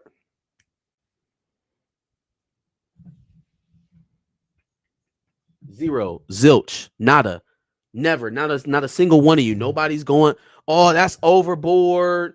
Oh, you don't talk about him as a parent. You don't do this. You don't do that. You don't come and leave D Wade alone. Blah. Everybody's sitting on their hands. Everybody's mouth is shut. They laughing. Yeah, it's all jokes. Let somebody say something about LeBron James. Y'all acting like y'all got to go to war. I'm sickened by what I have seen this week, from Draymond Green to well, I mean, of course, you know, Nick Wright was going to activate, but like from the player side of it, Baron Davis, like I am disgusted with some of y'all. What does LeBron James provide y'all that would make y'all crash out like this? And listen, the very obvious conflict between Stephen A being like, if you got a problem with something I say, you can pull up. I've been at 182 games, NBA games for the last 2 years. Well, okay. Now, if you out there doing that, inviting people to walk up on you, somebody gonna walk up on you. That's smoke. You asking for the smoke. At the same time, he didn't say anything wrong. I just want him to keep his same energy. Like, allow me to defend Stephen A further than he wants to defend himself. He's a journalist. And the shit that LeBron is doing is putting himself in obvious conflict, an obvious way of criticism. He just don't want to be held responsible for shit. And the reason why he's never held responsible is because his peers don't hold him responsible. People like Draymond Green would rather get up here and accentuate the fact that, yeah, maybe Stephen A. Smith is talking out of both sides of his mouth. But what about the fact that your man said that Bronny could play in the NBA on the Lakers last year? What about that, Draymond? I've never heard him address that. Never heard him bring LeBron to the table for that, for strong arming his franchise, not only into hiring his podcast buddy, but to drafting his son. You don't hold that man to account for shit, for nothing. Basically, what you saying is Bron get free reign to do whatever the hell he want in this league. And for what, though? What has he done to earn it either? Y'all act like he dominated you.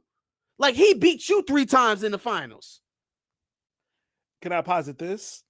Maybe it's because if given the same power and resources as LeBron, they do the exact same thing. Yeah, but here's the thing. Nobody's going to allow Draymond Green after his playing years, by the way, because it's not a thing that he's going to have an opportunity to do, to say, draft my son right now or he going to Australia. Well, your son going to Australia. Well, that's my point. If they had the power and resources that Bron had, they'd probably try to pull the same moves. Doesn't make it right, man. Sure. It don't make it right. Sure. And it's so nakedly biased too. Like I have never worked so hard to try and uplift somebody who I beat so often.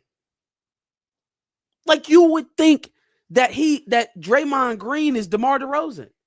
See, when I see DeMar DeRozan talking about, man, LeBron the best, I understand it. It's in his best interest to say that, because if I lost to the same nigga 9 years in a row, I would say he was the greatest of all time too.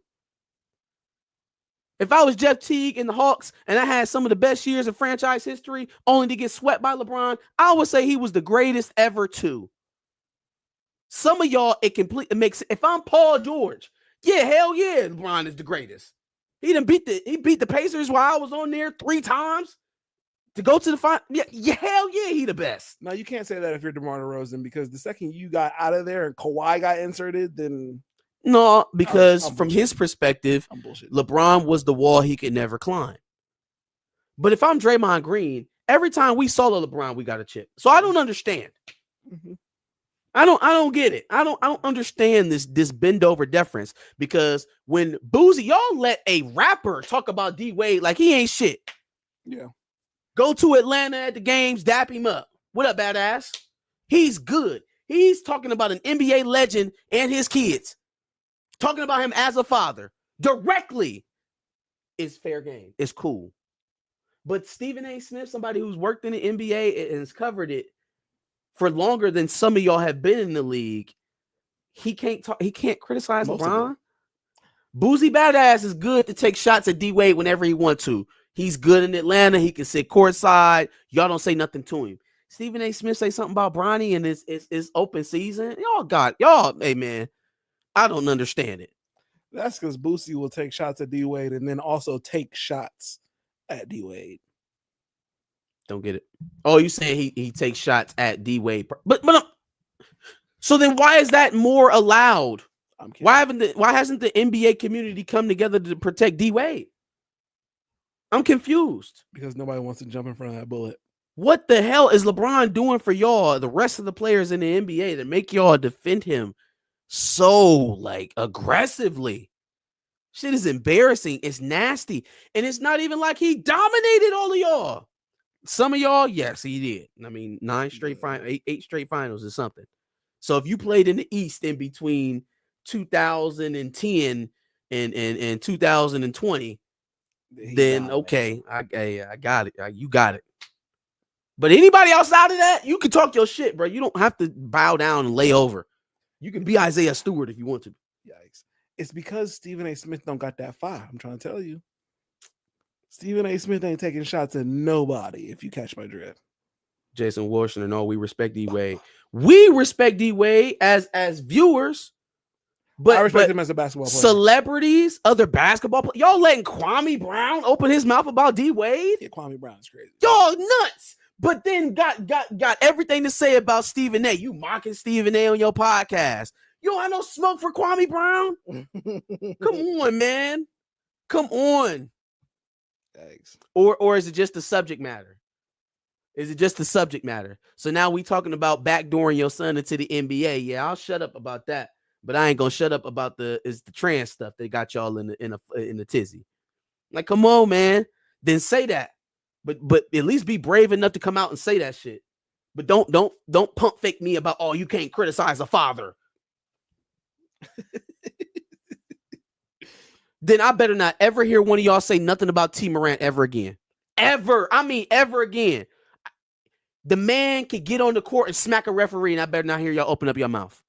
Because that's only one action away from what LeBron did. Well, he got was the physical violence. He got to smack the referee over Ja. Yeah. or smack another player or a coach. About job. Because as long as he don't touch nobody, he is well within the parameters that y'all said is acceptable. As long as he don't put his hands on nobody, but he can go and get somebody face. He can yell at him. He can tell him not to mess with his son. And y'all better not say a word. I swear to God.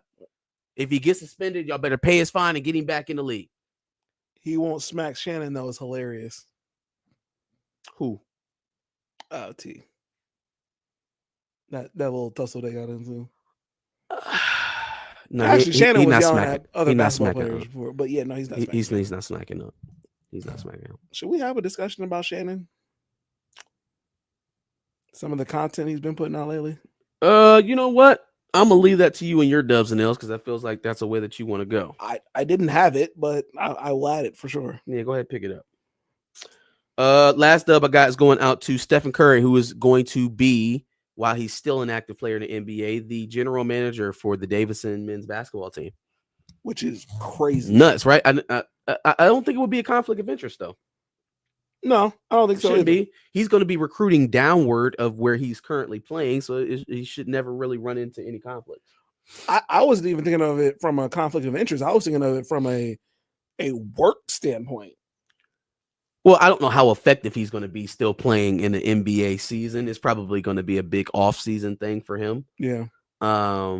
He ain't going to be worth a damn during the season. Right. I can't imagine him meeting with recruits or, acquiring NIL money while he's in season. Yeah. So that part of his work will probably pick up more after his playing days, but still crazy. Yeah, no, it's nuts. It's actually pretty dope. No, I think a guy like Steph Curry in that position is going to do wonders. Oh my God, he's going to be able to procure so much money. I don't know who the big wigs around Davidson are, but you better believe Steph Curry. You're going to be getting a call from Steph Curry trying to get some NIL money. Steph Curry is the big wig around Davidson. He could just donate his own money into the NIL slush fund. Hey, Davidson gonna be a Final Four team next year. Watch. That's crazy. They're gonna be a Final Four team. They could though. They could. It could happen that quickly. Blue said he is on his way out, so this is setting up his future. I can see that. Yeah, for sure. I can definitely see that, Absolutely. But it's crazy that it's happening still now. So he's gonna have to do some work, which is. All right, on to my L's. First L I got is for follower addiction. Yeah. So I'm going to pitch it to you to bring up so you can actually play it for the audience. Let me show you what I need to. So I want y'all to see what Bruddy does with a software that just shows it's a fake follower output for a live stream. Just shows people the number, but it's not actually how many people he got in there, and just show him all the things he was able to do. It's at the top of the list. Actually, it's the very first thing in the bookmark. Yeah. You good? Yeah. You just smack yourself in the face of the mic? My glasses hit it. Okay, so it's you want me to put it on the yep, literally just show it and play it. Watch everything this man is able to do, y'all. Just by telling people. Jesus Christ, this is my bookmarks. Okay, hold on. The Toxic Avenger. I just saw a tweet about it. It's called Parallel Live is the app name that he used. If anybody's interested. Is it this is proof that nobody gives a shit about you? Absolutely. All right. Look at the people that he's standing next to, the shoulders that he bumps. Yeah, it's gonna take me a minute. Just if you got anything to say about it, just go ahead. I mean, he runs into celebrities. He gets into some pretty exclusive places. He makes some relationships with some women who think that they're talking to other celebrities on his live stream, and he's able to parlay that into some relationship. Again, it's truly it's amazing. You could probably guess the area where this is going to be most successful. It's only a few places. I think it would be all that. Oh yeah, look, yeah, I knew that was about to happen. No, dog, just take it down from your phone. You pulled it up on your phone. Take it down from your phone. Yeah, but I still had to get the link from it. Hold on. All right. Because it's not going to allow me to pull up another tab and then play it on there. I'm going to have to do it from here. No, let me see. Come here. Bring it. So you're in here, right? Right. You want me to just play through the speaker? No. Right. No. You can see what's on from there here. Right. But I have to open up another tab for it to share the screen. You can't add the tab on here? No, I thought I was going to be able to, but then I just tried to do it through Safari and it didn't let me do it.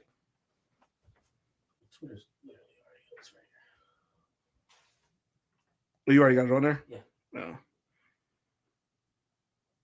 Yeah, Safari for whatever reason won't let me actually. Right there.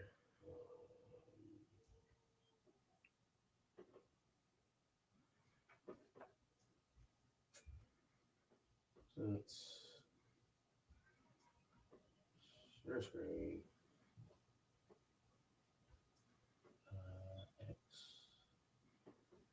This is why StreamYard needs to have little things for big face, big mouth. That was kind of crazy. In the camera like that. That was kind of insane. Then they go down. So I'm live right now with 42,000 people on Instagram. Where are they? Say to my audience. Are you on I made an StreamYard? app called Parallel Live that makes it look like you're live streaming with tens of thousands of people watching to see how people treat you differently when they think you're famous. We're in Miami, bitch. And immediately they started filming me. I think Drake just joined. Drake, come live with us. Drake. Then the girl that was flirting with me tried to upgrade to Drake. Can I come over? I had to humble her. Oh, man. He disconnected. Yeah, I see that. I'm just saying. Very quickly, and then went home and took a nap. I then went back I out got to you. the most exclusive art gallery in Miami where tickets are $1,000. So I'm live right now with That was just on Instagram. I was wondering if you got your Yeah. not only did he let me in, This is just going to be on any art collector. he then introduced me to the celebrities that were there. Absolutely. About 18,000 people watching. They were shouting out their people. Then I became He's the gonna celebrity. recruit who wanted Bryce. to be in Get out my here, live William Ola. streaming. This day felt like something out of a movie. If you want to experience what it's like to be famous, check out my app Parallel Live. The hell happened to the volume? That was it, wasn't it? You want to hold it?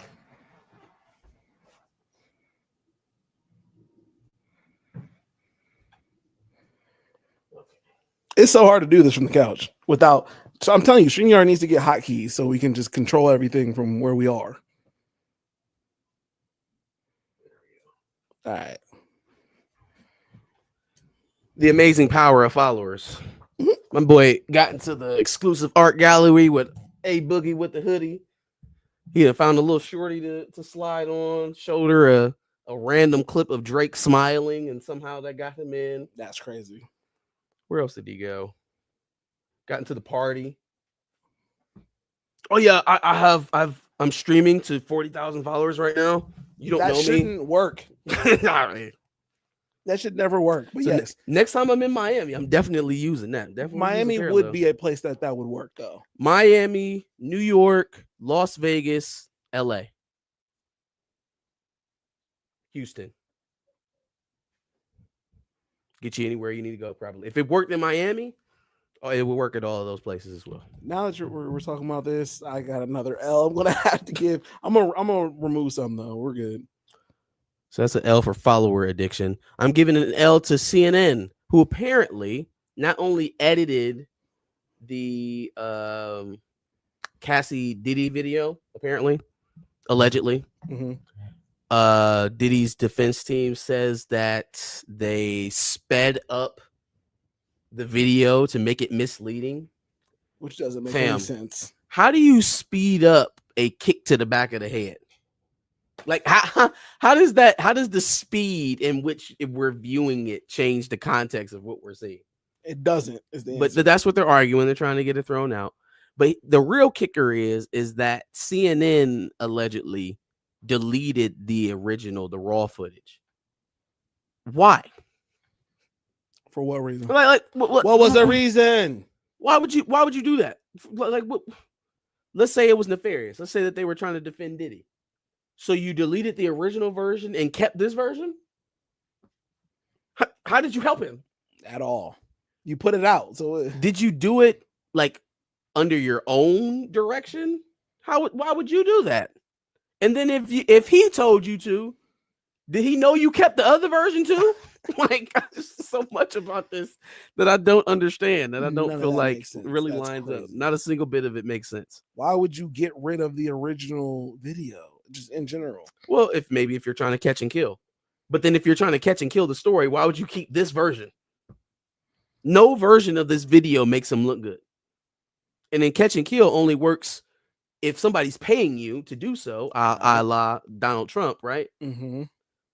But then why would they allow you to keep the other version if they're paying you to catch and none of it makes sense. None of it makes sense. So now, yeah, they're currently in court trying to argue whether or not that tape is going to be admitted as evidence into the trial. On top of the new workplace harm charges that I think he got from the Day 26 chicks, or not Day 26? Making the band.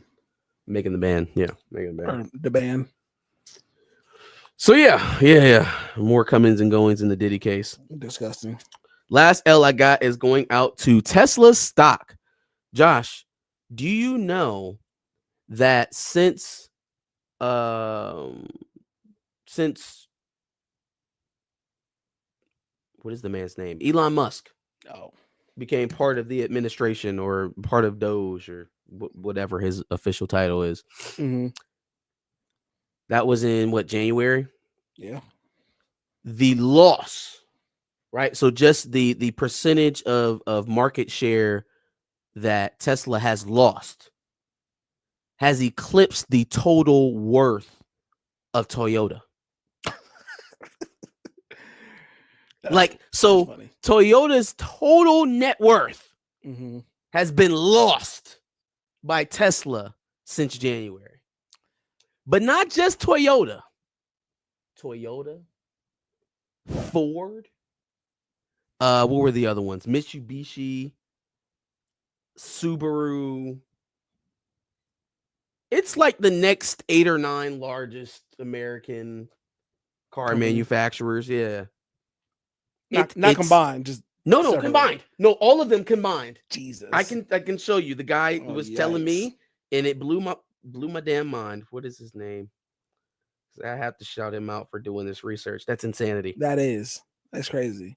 Not all the way surprised though, because along with the Tesla or the Trump affiliation, the cars they've been making are pieces of shit. The Cybertrucks, awful, made with very shoddy work. You can basically rip apart the Cybertruck. Yeah, that, and then also the Chinese EVs are destroying them in the international EV market. Yeah, right. So there was also this cute little scam that they were doing before they shut down the Canadian electrical vehicle subsidy. So apparently, while the rest of the world is just taking the giant shit on Tesla and it's not selling anywhere, well, a week before the Canadian EV subsidy shut down, where they were getting, government money from Canada for selling EVs. Well, there was one Tesla dealership in Canada that sold 1,200 cars in a week. Oh, still no.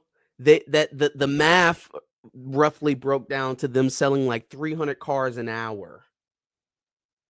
Oh, It's horseshit, Josh. It's fraud. clearly They were just trying to rack up the tax credit from the Canadians before the window closed. They got wind of it closing and was like, "Oh, well, run that shit up, payola, and hurry up and push through 1,200 units." Yeah, no. Where in like Texas, for instance, they hadn't sold 1,200 units all quarter. Yeah, I guess And they were able to sell 1,200 at one single location in a week. good salesman. No, fuck no. Great salesman. Love fuck no. Hold on, let me get to the guy who brought all this up. What is his name? The White House shooting Tesla commercials now. That's funny. Where you at? Atrotic is his name on YouTube. ATRIOC. No, that's Atrioc. Atrioc. There you go. You don't know who Atrioc is. Not until last night. Atrioc is the guy who got caught looking at fake what do they call Please that? stop. The fake Hope it's images not of his bad. friends. Fuck. Yeah. Damn it. Yep. That's him. Oh, the AI porn images. Yes. Yeah. Damn it, Adrian. Yeah. I'm trying to shout out your Elon Musk workout, and you over here looking at nudies of your friends' wives and stuff. I remember that story. For what it's worth, he does great work on It was so detailed on business and marketing. Oh He my does great work. God. It was so detailed. Hold on, because that's how I got the. Hold on, where are you at? He made a mistake. Let him live off this one. I don't know if it's a mistake putting your friend's It's a wife's really bad face mistake. on AI porn, It's but a really bad mistake, but it's really weird too. I think we can let him live for this. Where did he had a graphic that showed the loss in Tesla market share versus that's where I got. Oh, fuck. He was looking at Pokemon.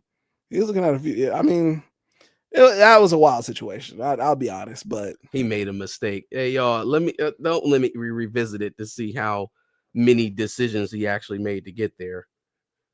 oh yeah, Here we go. Okay. No, God damn it. Sometimes I hate the fast Why forward is he function around? on YouTube. There He it makes goes. good marketing and like business stuff, and then Toyota, I'll watch his Hitman Mercedes, stuff. Ferrari, Volkswagen, dog. Toyota, GM, Subaru, Nissan, Honda, Mercedes, Ford, Kia, Subaru, Aston Martin, BMW, Hyundai, Porsche, Mazda, this is getting worse. all of those companies combined. That's how much Tesla lost Yikes! not since January. I cut them short a little bit since December 18th. Whew. Let me see if I missed any. Mm. Oh, and hold on. That's Hold on. all the car companies, cuz. Hold on. Facts.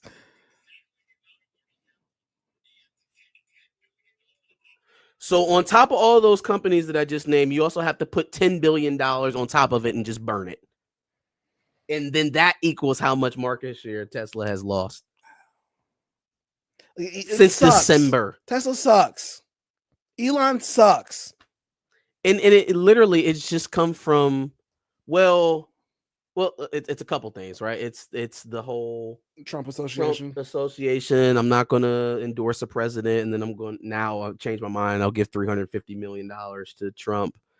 It's the fact that he's disaffected his customer base. Like, who do you think was buying electric vehicles, Elon? People who don't want to see you throw up Nazi salutes. You thought that MAGA voters were going to support your EV business, and so it makes it so bad because it could be a trickle down effect, right? Mhm. Is the way that I heard it. Atriog explained it.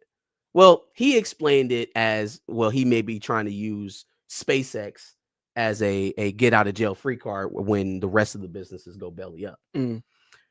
I saw somebody else kind of explain it as a trickle down. So he used Tesla's speculative value to buy Twitter. Mm-hmm. Well, when Tesla's value goes down, when its actual value goes down, because he keeps the speculative value high by promising that they're going to crack 100% autonomous driving. Mm-hmm. And he's been promising that for like almost a decade now. Why? Long time. A while. So he just keeps kicking that bucket down, right? So that's how he essentially purchased Twitter, was off of the speculative value that Tesla has. Mm-hmm. Well, if Tesla goes bankrupt, then that speculative value he borrowed against to get Twitter will come due. They'll be like, oh, well, no. Well, now that's what you use to get the money from us. Mm-hmm. Give us our money back right now, or we want Twitter. Obviously, anybody who has your balls in a vice like that is going to do that. Mm-hmm. So then when he loses Tesla goes bankrupt, that would then cause him to lose Twitter, which would get him closer to actually having to come true on SpaceX. Right now, SpaceX is totally funded on government funds that they're giving him against the speculative the speculative value of Twitter and Tesla. Well, if you've already gone bankrupt on Tesla, then they're taking Twitter away. What the hell do you think happens to SpaceX? You see how Yikes. quickly all of that, oh, he's so smart, all his money, blah, blah, blah, oh, bullshit. Fucking idiot. And this all happened because you wanted to play rock star and cut people's social security and Medicare. And be And buddies now, with Trump and throw up Nazi salutes. like, again, who in the F did you think was buying these cyber trucks and these electrical self-driving cars? Yeah, Who that's did you think crazy. were buying them? That's crazy. Alabama, Mississippi, Florida? No, fam. No. Columbus. New York, Columbus, California, all the people you pissed off. Yeah. Have fun, bro. Have fun. Not for nothing. I think there's at least 3 or 4 Cybertruck owners that I see driving around Columbus all the time. You know where you're not going to find them? Iowa. Facts. You know where you're not going to find them? Arkansas. They're going to see too many Teslas in Arkansas. Certain parts of Texas. Like, okay. Have fun, buddy. You have fun. Facts. No, you have fun watching Atriot. I forgot about all that. Hey, it's cool. It's cool. Damn. I from time to time I still find myself seeing some of his stuff. So Like I didn't know who he was before he told me the story. And then when I found it last night, it definitely didn't click. yeah, for what it's worth, he's been making moves to side skirt that. So anyway, was that everything? That's it. All right, cool.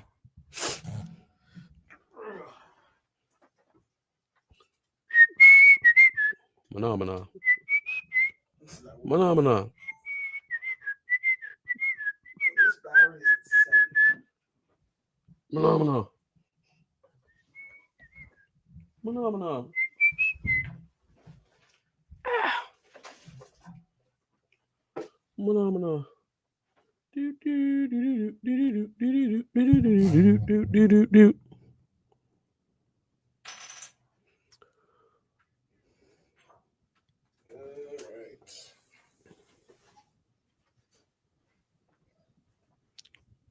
Still rolling coal.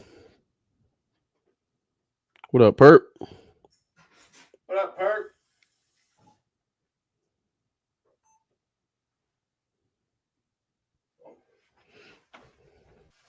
They do have a lot of simp investors, William Moloch, but again, how long is that going to last? How long are you going to keep throwing money at? It'll be within the next year. We'll crack autonomous driving this within the long next is year. crazy. I know that Elon Musk is gonna be mad that I know that now. I know the last time we was talking about these self-driving vehicles, I didn't know too much, and apparently my lack of knowledge made Elon a better car salesman, or it made him a more effective. It never did. I was like, It never did. What does me not knowing how self-driving cars actually work have to do with my opinion on Elon and his bullshit? I guess it meant a lot to all the other prospective Tesla buyers. No, fuck them. Anyway, Yeah. all right. Let's start off with my dubs. I'm giving a dub to the justice system, man. It's not very often that we get to circle back on some of the things that we've discussed in the past, especially as it pertains to some of these unfair cases involving racism and just cruel things that happen to Black people. We've been trying to keep up with the Andre Hill case. I guess is over now. I think maybe sentencing. I can't remember. But then Casey Goodson. We've been trying to keep up with that. Where is that? It's been a roller coaster. But I found one that we haven't really been keeping up with, but that we need to discuss because there's been more things to learn about it. We discussed the University of Kentucky student who got fly at the mouth and started calling a Black student the N-word and assaulting her. We just thought she wasn't gonna be able to get into school nowhere else. Yeah, they sent that biddy to jail. She caught a year in prison for that about 4 months ago. Oh my God, justice served. But that's not all. So she got sentenced to a year, like I said, about 4 months ago. Her defense tried to appeal to basically get her out early, get her on parole, and the judge said, "Fuck no, absolutely not." Absolutely not, because doing so would undermine the seriousness of the offense that you just Plus, you caused. you Brenda's girlfriend. We want to make sure you stay there the whole time and give Brenda every second that she need. What is it? Salad dressing and all. Now you stay on in there until your sentence is over, and you give Brenda the time that she deserves. Facts. Absolutely. Yeah, no, it's just wonderful when you see a judge in Kentucky hold white people accountable for their bullshit. That is hilarious. I didn't know that they sent her to jail. I didn't either. Know they sent her to jail. That's crazy. Literally, I saw a tweet that I was like, oh, I might need to double check on that, because it looked like it didn't all the way make sense. So I was like, all right, let me do some studying on this. Found out she caught a year in prison. I was like, Kentucky fucked around and did something right by black people. Hey, look in there. Kentucky. In Kentucky, of all places. Man. You know that was an accident. Facts. That was an Well, no, accident. because the judge is still holding her accountable. They meant to put 1 week and they put 1 year. So now they just got to keep it consistent. That's crazy. Jeff Teague escapes another week. No, he actually caught it because he was the one that made the dribbling with your ass joke. Yeah. Facts. Becky in there tossing salads and eating pie. Yeah. Yeah, she is. Yes, she said, I want out, damn it. Let me out here. He trying to kill me. Put me on papers now. It won't make me stop eating stuff in here. So happy about that. I want a Tesla low key. They about to be cheap. They can't do nothing else to compete other than slash prices. Facts. That's it. Facts. And then I offer 0 interest rates for like the first 18 months. So yeah, this may be the best time to buy a Tesla if you just have an affinity for those cars. Yeah. Outside of all the Elon stuff and the shitty workmanship on the cars. This and probably, I would wait even longer. I would wait because if they already offering 0% APR for however many months they offering it right now, that's only going to keep extending because that price is falling. You know who's selling Tesla stock right now? Elon's brother. Selling it as fast as he can have it. You know who else? All of the Tesla executives. If you do that where you watch the politicians and see where their stock trading, or watch the board members of certain companies and see where they're trading. Oh, if you've been paying attention to Tesla, dog, take it. You want Tesla stock? Here, you can have it. Take it. This is the first Tesla bond I ever bought. Here, you can have that shit. Take it. It ain't worth shit. Oh, look at it. Here. It might be high time to short that stock, to be honest with you. Well, that's coming. Yeah, that's coming for sure. But I'm saying if you want a car, if you want a Tesla, man, the financing parameters have to be peachy keen right now and only getting better. Facts. This is going to be interesting how you react to this. I'm giving a dub to 2 Chainz. 2 Chainz. 2 Chainz is about to come out with an album. I am smoking on that gas. What kind of album? Yeah. What kind of album? Well, it's a collab album with producer Static Selector. So I feel like this nigga just keep making excuses not to call his shit trap music no more since he made that funky ass announcement. Well, I don't know that. I know Static Selector for like really good dope hip hop beats. So like, but then the features seem like you about to be on some trap shit, low key. Like, I mean, Wayne is going to be on there, but then like some of the Griselda guys. I'm going to tell you, if he ever wants to capture that legendary feel ever again, he's got to go back to Pretty Girls Love Trap Music. It's unavoidable. Do a collab album with Metro. Unavoidable. What are we doing? Do a collab album with Mustard. That could work. A Mustard 2 Chainz collab album is what the people need right now for the summer. Mustard's produced some good stuff for 2 Chainz. He's hot right now. He's on a heater. Yeah. Facts. Metro, he put his fires out with his own weird shit that he got going on, plus his affinity for Drake. He couldn't stay in Drake's bad graces for too long. So him and Future. Well, I guess we're going to have to talk about that because I'm giving a dub to myself. I took a risk. This week. But before I get into it, I just had to ask myself a question going into this risk that I took because I didn't expect much reward. And admittedly so, I didn't get much reward, but I got a little bit for the risk that I took. But I had to ask myself a question. I'm 30 plus. what the hell am I doing listening to a Playboi Carti album? I literally only listened to the Kendrick verse and I turned that shit off. And I understand That song is terrible. Which one? That shit is well, awful. First of all, there's 3 Kendrick features. Shut up. There's 3 of them. I only listened to the one that Kanye was talking about. The bodies on bodies on bodies on body, like that shit. Yeah, there's 3. Why is he on that album so much? Are you making me agree with Kanye West? Oh my God. Well, anyway. Ew.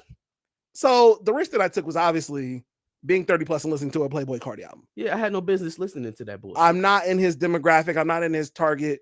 If that's audience. a superstar to y'all don't have superstars no more. Just to revisit that conversation. Again, if he's a superstar, you did. we don't have superstars anymore. They don't exist. I'm or glad there are you brought only a that up. finite amount of them left. I'm glad that you brought that up because that was what piqued my, or part of the reason that piqued my curiosity into listening to the album, because it was like, all right, I said what I said, so like let's listen to the album. And it's Playboi Carti. No, he doesn't have bars. He's not very good at really anything besides a repetitive hook now and then. Is he? I know why Kendrick's on that album. He trying to go on tour. How else is he gonna say? You telling me that them songs devoid of Kendrick Lamar on that album is going to sell out stadium tour? Fuck no, absolutely not. Now y'all can fake the funky on a lot of stuff, but the one thing you not gonna fake is whether or not you can go pack out a stadium where people are going to give you $300, $400, $500, $600, $700, $800 to go sit in the nosebleeds. No, and I don't believe you. Well, first of all, he's not headlining the tour. The people, I know he's not, but that's the point I'm getting to. The people who can afford to do that don't like Playboi Carti. Playboi Carti's audience can't afford to go sell out no arena, so I know he's not headlining no arena tours. I know for a fact, and you cannot tell me you're a superstar if you can't sell out arenas. This would have been a much easier argument if we could have viewed it through this lens. He doesn't sell at a superstar level. He may have superstar level. I would not say that. He has superstar. The album is selling. The album is streaming very well. Streams and tangible tickets are 2 different things. Well, I guess I was just saying 2 different things. The demand is there for Playboi Carti. Cool. Still. Is he gonna go on a stadium tour? Can he get people there in body, in the flesh? Because all that other shit can be faked. Well, okay. We're getting away from where I was going to go with it because it actually kind of lends to your point. Yes, Playboi Carti is not all that talented. I will admit that. I've been listening to Playboi Carti since like off and on, not consistently, since before Magnolia even came out, which was like his first hit. So like I've heard what he can do. It's not that much. And I know that going into it. But the thing that I got as a reward, because again, he's not that good. He can't work an album. It was a 30-track album, by the way, which we should probably talk about the fact that we were not looking at the same album. There was 30 tracks on that thing. There was 30 tracks. But here's the thing. 30 tracks didn't even touch an hour and a half. That's insane. Right?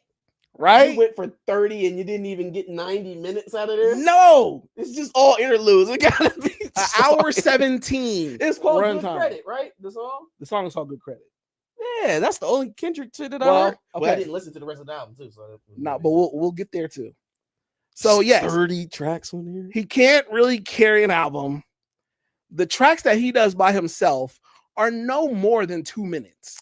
Which leads into why the track list is not that long. It's not even close. It's an hour 17. That's what I'm saying. Hour 17. Okay. The reward, the small bit of reward that I got, a really good Weeknd feature, a really good Travis Scott feature, 3 Kendrick Lamar features, even though he only gave us 1 actual verse. The other 2 were like, he was kind of doing ad libs. It was like, what, like, you might as well have done these songs with Baby Keem. Cause like, what, like, why are we doing this with Playboi Carti? These sound like they would have been executed much better if done with Baby Keem. But I don't understand why this collab needed to happen, especially to this degree. I'm very confused. If you told me Baby Keem had an album coming out and he did that for them, those songs were on there, I'd be like, oh, that makes perfect sense. This, not so much. Or if if Dodie or Kaji had a project coming out, I would. But these that would songs make sound sense. like they would work for Baby Keem. Yeah. So that's where I'm like. Mm. But anyways, okay. One Weeknd feature that I thought was really good. One Travis Scott feature that I thought was really good, which is crazy because he hasn't been doing so well feature wise. His own songs okay, but like feature wise, I feel like it's been hit or miss. 3 Kendrick features, and then like 7 or 8 Future features. Like I don't understand why there was so much Future. It got to a point where I would listen to a solo Playboi Carti song, and I would have to wonder, like, is this Future or is this Playboi Carti? Like, is this Playboi Carti like lower voice or is this Future? Look, the album, I think I saw Kai Cenat rated like 8.5 out of 10. No. But I think because I went into it with such low expectations, the features at the very least gave me some sort of joy, and I can leave with knowing that I like maybe 5 or 6 songs. Here's the problem that I have. Yes, it's a generational thing, but it's also measurable, and it's also like objective to a point, because when I hear people talk about what they want or what they like about Playboi Carti or artists like that, it's not about a lot of measurable things. It's a lot of vibes, a lot of feels. Oh, you don't get it. It's not your type of music. I would tell you there's nothing measurable that they can give me that's good about Playboi Carti. You know? In the same way that Future a lot of times is a vibe. But see, Carti is a vibe. Futurable is crazy. Yeah, it is. Future has measurable things that I can point to. That Future like, has actual talent. He's a hit maker, right? He's talented. He's a he songwriter. Has vocal talent. He has lyrical talent, right? Like there are things that I can point. There's not a lot of that. Mhm. Like there's a whole lot of it sounds good, right? Which again, sometimes does not work for Carti. It is generational. It's least to just me. obviously that the younger you get, the easier it is to please. But that there should be a bar there. There should be at least a level to which you have to cross, right? There's something that's special about you. Are you a lyricist? Are your hooks good? Is your production always on point? You know what I'm saying? Are you a hit maker? Are you always in the club? I can't even say that about Carti. Like as popular, as high as the stream numbers go, as high as the first week sales are, this man, like, well, you know what? Let me take that back because I'm not in the club. I can't tell you what's in the club. Is Playboi Carti bumping on the DJ sets? Like, if he's a feature, I don't think I've ever heard a solo Playboi Carti song since Magnolia. You feel me? That's been in the club like that, or that's like, say what you want like about that. these streams. We all know how that shit can be manipulated. Sure. When Carti pull into town, is he gonna be at the Shot or is he gonna be at Nationwide Arena? He gonna be at Scully's or is he gonna be at Nationwide? Is he going? Scully's and the Shot are two different things. Okay, let's he's not going. He ain't going to Scully's, but he might be at the Shot. He's definitely not going Scully's to Nationwide is smaller Arena. than Shot. Shot That's is like I said he's not going to Scully's. He's probably going to Shot and Steens. Okay, all right. He's big enough to go to Shot and Steens. Okay, not big enough to go to Nationwide Arena. Okay, that's fair. If Carti is playing New York, he's probably not at the Garden. If he's at Vegas, he's probably not playing the Sphere or Allegiant. Okay, like we all get what I'm saying. If he's in LA, he's not at Brypto. William Moloch said he made a hook album. That's yes, yep. And again, like I told you before, though, like it's not for me or you. It's not for us to really obviously, but I understand. also think that there's something empirical missing from him to be a star. Taylor Swift is a superstar because regardless of how you feel about Taylor Swift's music, whether or not she's your taste, there's something measurable there that you can't deny, right? She has hits. She has sellable content. People are going to show up for Taylor Swift in movie theaters. They're going to show up for her in large stadiums. They're going to show up to her if she's at an NFL event. She has measurable clout, right? Everything that y'all tell me about Carti is hype. oh, well, he got this much swing. Watch how much you getting on these streams and da da da da da. Pull Cardi out to something where people actually have to show up and show me. Well, I can't do that because I also just don't like. No, Cardi's okay, music but you all also like that. can't show me where it's happening either. Well, I would think if his album is getting the streams, for example, that The Weeknd's and Kendrick's are, in a world where his But you music can should not. fake You that. You can. You know absolutely what? Can. Here's a good example. Let me see. Hold on. And this is actually, I'm doing this blind as hell, so I may be proving myself wrong. But like, how is like Lil Baby not still putting up those numbers if everything is being faked? I don't think Lil Baby's a superstar either. No, I mean, not especially not at this point. Let's see. His album Brick that came and went. Oh, funny enough, also Uzi gave me a feature on this album that I kind of like too. Not for nothing. They like each other. Didn't he beat him up? No, Uzi beat up Rich the Kid, I think. Rich the Kid. That's who it was. Yeah. 2025. He going to tour in Australia. Cardi makes music for rich white kids that snort coke. I feel like that's not the drug of choice. For some reason, but I feel like you're on the right track. Cardi was made for my generation, not for y'all to understand, said Polo Boy. Cardi is selling out nationwide and Mercedes-Benz Stadium. Oh, he told you. You said what now? Polo Boy said, first of all, he said, Cardi was made for my generation, not for y'all to understand. I already heard all that. And then he said, Cardi is selling out nationwide and Mercedes-Benz Stadium. And then he said, fuck nigga. Currently? He called you a fuck nigga too. I don't want to hear that. I can't verify if you black. Remember the last time we called you a YN, you said you couldn't be a YN, so I know you ain't call me no fuck nigga. No, he said that because he was from oh wow. Thank you. But he goes to HBCU. That's also not a disqualifier. Anywho, why am I doxing? What I was about to do, I'm fed as hell. Was saying was he headlining Rolling Loud? He absolutely is headlining Rolling Loud. But you also know Peso Pluma is also headlining Peso Pluma a day at Rolling Loud. So is A$AP Rocky.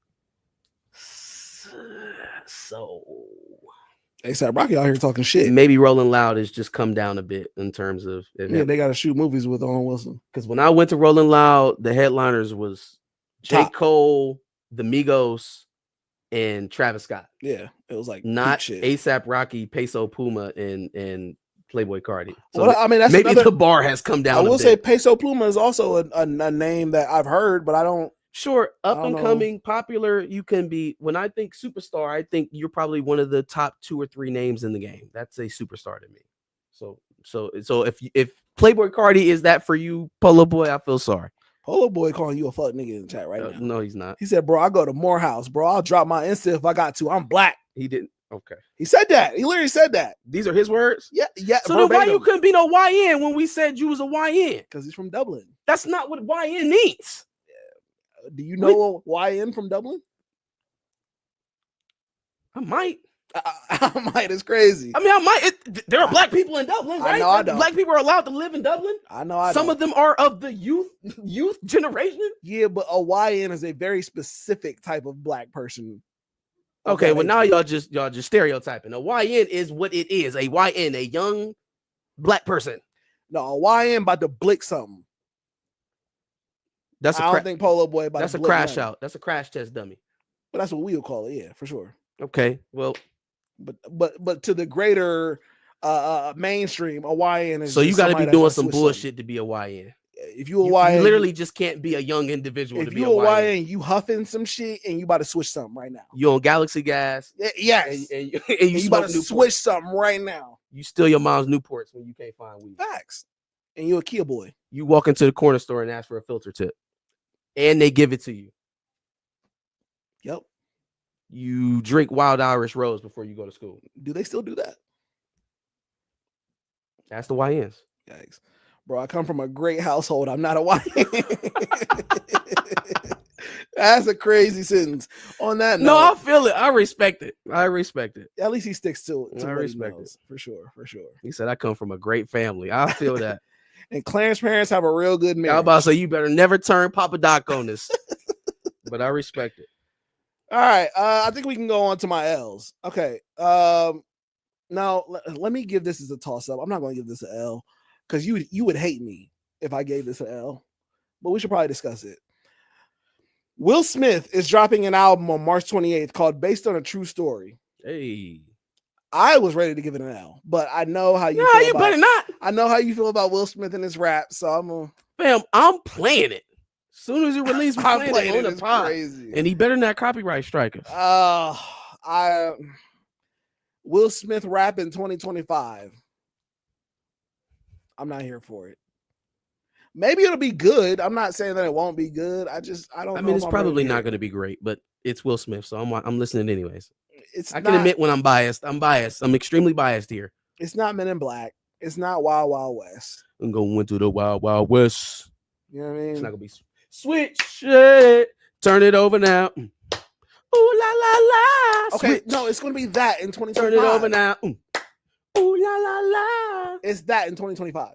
So Oh, well, it's a heater then. Shit. I just listened to 30 tracks of Playboy Cardi I'm 30 for I'm 30. not I'm 30 for listening. 30. to Switch in 2025. We're past that now, I think. Let me see you nod your head. Let me see you nod your head. Yeah, it's not even gonna be that. Y'all, hey, you didn't like nod your head? Niggas No, I'm hating, saying in man. 2025, he's not making that, is what I said. It's not Will even going to be Smith can that. make whatever he wants. I just don't think it's going to be that, though.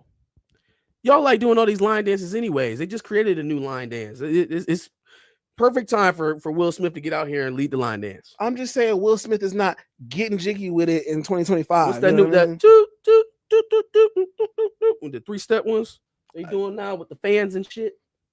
I don't know what you're talking about. It was one video. They was in a restaurant, had to have been Houston because they was smoking hookah and they was dancing around the dinner tables while they was eating.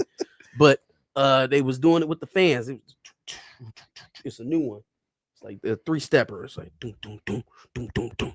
Y'all know what I'm talking about, chat. Y'all seen it? Anybody seen it? Anybody seen the new line Perp, dance? no. Also drop some music. Been there, done that, not going back. well, I guess both of us. Yeah. God, Me we by have- association. We have a lot of stories. We've known each other too long. A long time. All right. I'm giving an L to Spring Breakers, not the movie, even though I just shitted on that all on that movie during Behind the Cape. I'm giving an L actually specifically to male Spring Breakers who decided to go down to Cancun. Because there was a certain person that was there to enjoy spring break in Cancun with them. And they just indulged into all the trash behavior with this person. This person is none other than Bonnie Blue, the girl who slept with. Yikes. What is she? The 1,000 guy girl?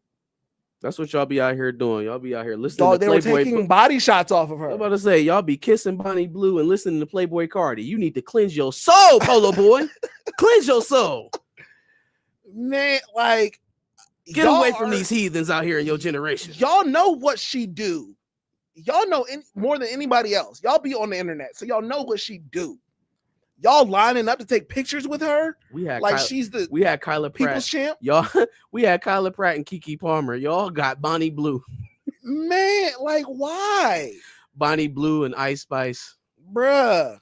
Even our version of Sexy Red wasn't as bad as y'all's version of Sexy. Like y'all got Sexy Red. We had Nikki. Like our version of Sexy Red was Nikki. Like y'all's like Queen Mother. Nikki wasn't nowhere near as Y'all's bad as Sexy OG right now was our Sexy Red, but like she was nowhere near as bad. Red. Nowhere near as bad. She is a light, tamed version of what of today's version of her. That's crazy. No, I agree. All right. I'm giving an L to my dad. That's nuts. You better come correct on this one. He'll understand, I think. And I'm only giving him an L because I wonder what he's gonna do now. Southwest is out here bullshitting. Dog, bags. I need 2 bags checked for free, dog. Two of them things. Not him repping Lotto. He said we got Lotto. Yikes. And you can have her, goddamn it. Just ask her where she came from when you get her. Big facts. Yeah, I need 2 bags checked for free, Southwest. What are you doing removing that? That's the reason I fly with you. You're already only one level ahead Hey, of Spirit. no lie. No, because I mean they price is way higher than Spirit. But the only reason why my home real anywhere we go, so he like, oh, you know, I got the Southwest out, you know what I'm saying? Free bags. I know he has to be devastated. My dad is the same way. Gotta be devastated. You know what I mean? So like, what now? Free bags. Free bags. Hey, you know what? I don't know if y'all own it, but I'm down with trying to get the bus liners, you know, get their business back up. You know what I'm saying? They already crashing planes anyways. Facts. I'm down for taking Facts. the extra time for just sitting on a bus and letting somebody else drive. It's enough room for all our bags underneath. You know what I'm saying? Just like they got on the plane. The time is the it's gonna take you a little bit of time, but do you literally want to land on a sheet of ice, or you want to crash land in the middle of Knoxville like or, that, or land upside down? That first plane that hit in Tennessee or something like that, or land upside down, or crash into an Apache airplane that ain't supposed to be there. Mm-hmm. You know what I'm saying? I'll take the extra 7 hours, I guess. Hop on a Greyhound and go to sleep. It just depends on where. Like, I just feel like if it's on the other side of the country, maybe not. But if it's Chicago, sure. Shit, if it's that bad, we gonna play in the National Lampoon's joint. You know what I'm saying, y'all? And just everybody hop in the the station wagon. Everybody get in this Suburban, and we just gonna drive across country. By the time you rent the car on Turo, you know what I'm saying? Your gas, maybe a couple stops. Since they taking bags away, and the prices of plane tickets have only been going up over here over the last couple of years since we broken out of the pandemic and people started traveling again. Flight prices have only gone up. Yeah. So, yeah, I may end up spending a little bit more, but I'm gonna be safer. Yeah. We may be able to do more attractions along the way. It ends up becoming a vacation within a vacation. Yes, the trip home is going to absolutely suck. It's just how it is. How long will you be able to press that convenience fee, right? Because that's all you are now. You're already at a point where people are only paying for the convenience. Safety standards are low. The amenities are gone. Yep. They don't even give you an in-flight meal no more. Nope. You literally have to be flying out of the country to get an in-flight meal. Last time I got an in-flight meal, I was going to the goddamn Rio, going to Brazil. No, you get peanuts and orange juice. Peanuts and water. Or water. You know what I'm saying? They ain't giving you nothing that tastes good for free. Facts. So, like, amenities are gone. Actually, no, they gave us pretzels when I was on the last Southwest. Prices are up. Safety is down. The only reason why people prefer flights now is out of convenience. Yeah, absolutely. How long can you convince people outside of all those other factors we just named to pay for their convenience with you? And there's too much variation too. So now you got all these airlines. None of them are actually competing because they're all at the same price point. None of them are offering extra amenities because nobody gets bags for free now. Southwest was the last one. And between y'all crashing and Boeing making fucked up planes, this is not a good recipe for the airline industry. Yeah, they about to fuck around and make the road trip popular again. It's, you know what it sounds like? When at the height of department store like health popularity, Lazarus, Macy's, JCPenney's, they just start doing shit that didn't make sense. They start charging you out of the ass for these family photos. The clothes are getting more and more expensive. The sales are getting further and further in between. To go into now, they're just seasonal sales. We got something on Christmas, we got something to go back to school with, and we got something in the spring, and that's it. Well, you see what happened to all the damn department stores, right? Amazon ate all their asses. Facts. So if you think airlines that y'all won't combine into 3 major airlines as you continue to push yourself further and further towards luxury goods only and away from public utility, you'll end up again in 8. It'll be Delta, fucking United, and one other, and the rest of y'all will be up underneath them. If that's the way you want to go, then you know, and then only rich people fly. That's how the monopoly is going to control the prices. That's how it'll be. It'll be 3 airlines and only rich people fly. Not for nothing, the department stores are turning into the shopping malls. I'm telling you, that's all it is. Like, they've closed mad shit up at Easton. and still continuing to do so. So crazy. All right, 2 more L's and we will be out of here. I'm giving an L to the NYPD. This is from last week. I forgot about it. Dog, one of the detectives, one of the what do they call an SVU? Special victims. Special victim unit. I guess a special victims detective decided that she was going to appear in a music video and shake ass. And shake ass she did. Crazy body. I've seen the music video. Who are we talking about now? An NYPD detective. And apparently she caught backlash. Nothing happened to her as far as like any suspension or anything like that, but she caught backlash from the NYPD for doing so. Dog, let her shake ass if she want to be in a music video. She doesn't have on the NYPD attire. Just let her shake ass. Yes, let her shake ass. The song was trash though. A Tesla airplane. You got to be the only person in the chat that want to get on one of those. Yeah, no, thank you. Well, Boeing, the way that they are making no. planes, I say he got to be the only person in chat that want to get in one of those. I don't know. I want to get in a Boeing airplane nowadays, so I'm gonna do it because it's gonna get me to my destination. But I ain't gonna be happy about it. So, do you feel the same way about the stewardess lady who got fired for doing the same stuff? Was she in a music video? She was doing one of the TikTok challenges, and yes, she was shaking ass. Was she in her uniform? Oh no, she's so ghetto. That one. She was in her uniform. I believe so. That's probably she was why. on the airplane while she did it. Oh, she did it on the plane. That would probably be why. Because the girl in the NY is like you would have thought she was just a stripper in the music video. Oh, she wasn't. She was in her plane She wasn't clothes. a cop or anything like that. Joe Budden got to this topic because I didn't mention it last week. And because the song was so trash, they assume as well that he had to have hit at some point. Who we talking about? To get her into the video, the rapper behind. To get her in there, yeah. Because the song was garbage.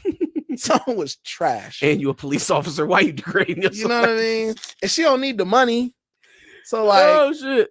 What if that's her cousin or something like that? You know, well, they was getting a little close in the music video, but no. Well, who knows? Wait, what? Never mind. You having a brain blast, y'all? Different thing. Yep. All right. Well, my last L came from a discussion we were having. So yeah, Shannon Sharpe has been putting on some of these Club Shay Shay interviews as of most recently, including Schultz and Amber Rose. Amber Rose was right before Schultz. Okay, so then yeah, like, dog. First of all, who's demanding these people? Nobody. Who in your audience is like, yeah, you know who I want to see him interview? Amber Rose. But again, once we got down to streamers, I knew it was over. Like, that's it's fair. one thing if network television or First Take, those type of figures are pulling streamers out of the internet platform and interviewing them. Mm-hmm. That's a cross-platform interest piece, right? Mm-hmm. If you are on the internet, you on the same platforms that Kai Cenat is on, and you're interviewing him on within those same spheres, you are acknowledging to Kai Cenat, hey man, you've outflanked me on the same platform. Oh, 1,000%. I wouldn't acknowledge that if we compete in the same sphere. You see what I'm saying? I wouldn't acknowledge it that way. But you don't do the same for thing. An interview. But you don't necessarily do the same thing. I still wouldn't. I wouldn't acknowledge it that way. I guess that's. I wouldn't go down to streamers because now that's telling the audience that we've tapped the people that we've been able to reach out to outwardly. Especially when you follow that up with Andrew Schultz and Amber Rose, it definitely suggests that you've tapped the outward, because it was a consistent slide, right? And it didn't really show itself to be that way until we got to this point, right? Even when we came off of the Cat Williams and then we get into Kel Mitchell and all that stuff, and then we've slowly descended into Amber Rose and Andrew Schultz, and Kai Cenat's bigger than both of them, but he's also outside of the focus. We've gotten out of business owners and moguls and athletes to streamers. It's different. I would say that at least with the streamers, there is a mutual benefit for the both of them. So like if Kai Cenat or Speed do an interview with Shannon, I It- forgot about I Show Speed. Yeah, he Yeah, did I Show Speed yeah. too. it legitimizes what Speed and Kai Cenat are doing.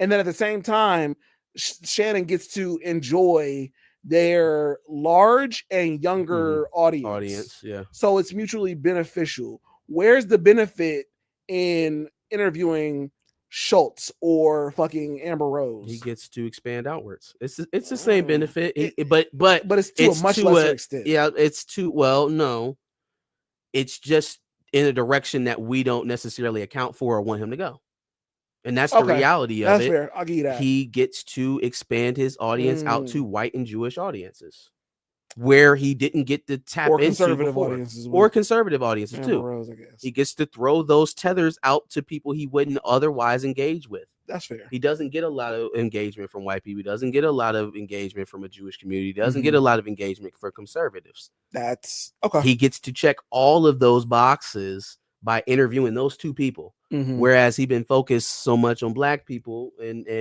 young and the youth And you could only and get so much out of that. sports watchers and things of that nature before. Well, I've been teeing that up regularly.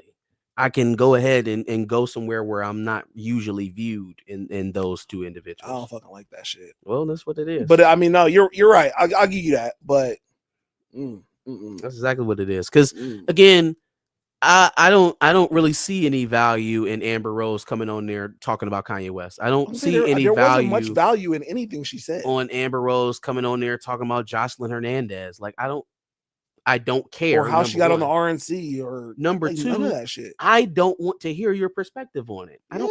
Yeah, I don't care.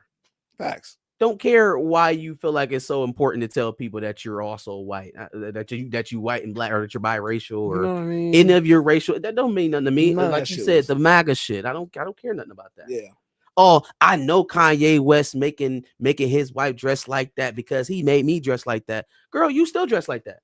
Kim is literally laying down naked with a Tesla robot. It's advertisement. What are you even talking about? What are you? I don't want to hear none of this shit. I don't want to hear none of this. Not a single bit of it. Every time I hear her talk, I understand why her and Wiz got a baby together. Every time I hear her speak, I understand why her and Wiz have a child together. This is what it is. Matter of fact, is anybody confused? We had Wiz Khalifa, then we had Amber Rose. Yeah, I'm not that surprised. was also crazy. I'm not surprised That at was all. also insane. So we just had what was the other one? Was Andrew Schultz. So I wouldn't be surprised if the next ones up was the cackling and giggling dudes. I wouldn't be surprised if the next one up is Myron Or Andrew Tate. or Andrew Tate. Yeah. Yeah, oh yeah. When I saw Schultz, I was like, Myron's next. Fresh and Fit is next. Oh yeah, for sure. So If we went from Cat Williams and Monique and Kenan Thompson and Kel Mitchell, and now we all the way down here. Oh, yeah. Expect to see. They should be getting a phone call soon. Fresh and Fit is next, and then he's gonna They should be find getting a phone call some whore somewhere. He's gonna Some Bonnie whore- Blue. some Bonnie whore Blue is coming somewhere. after them. So like, I'm out on that shit.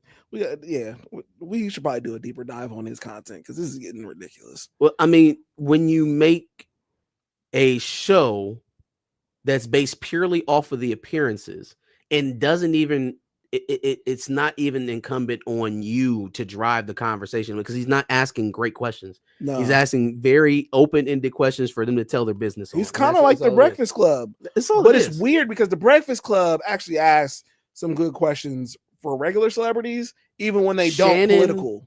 Shannon's thing is he's going to open the door for you to talk your shit.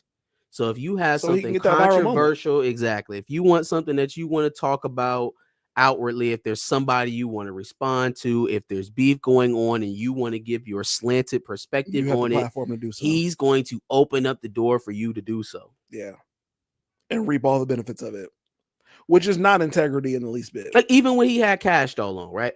Mhm. So he got Cash Doll on. Cash Doll talked about a lot of stuff.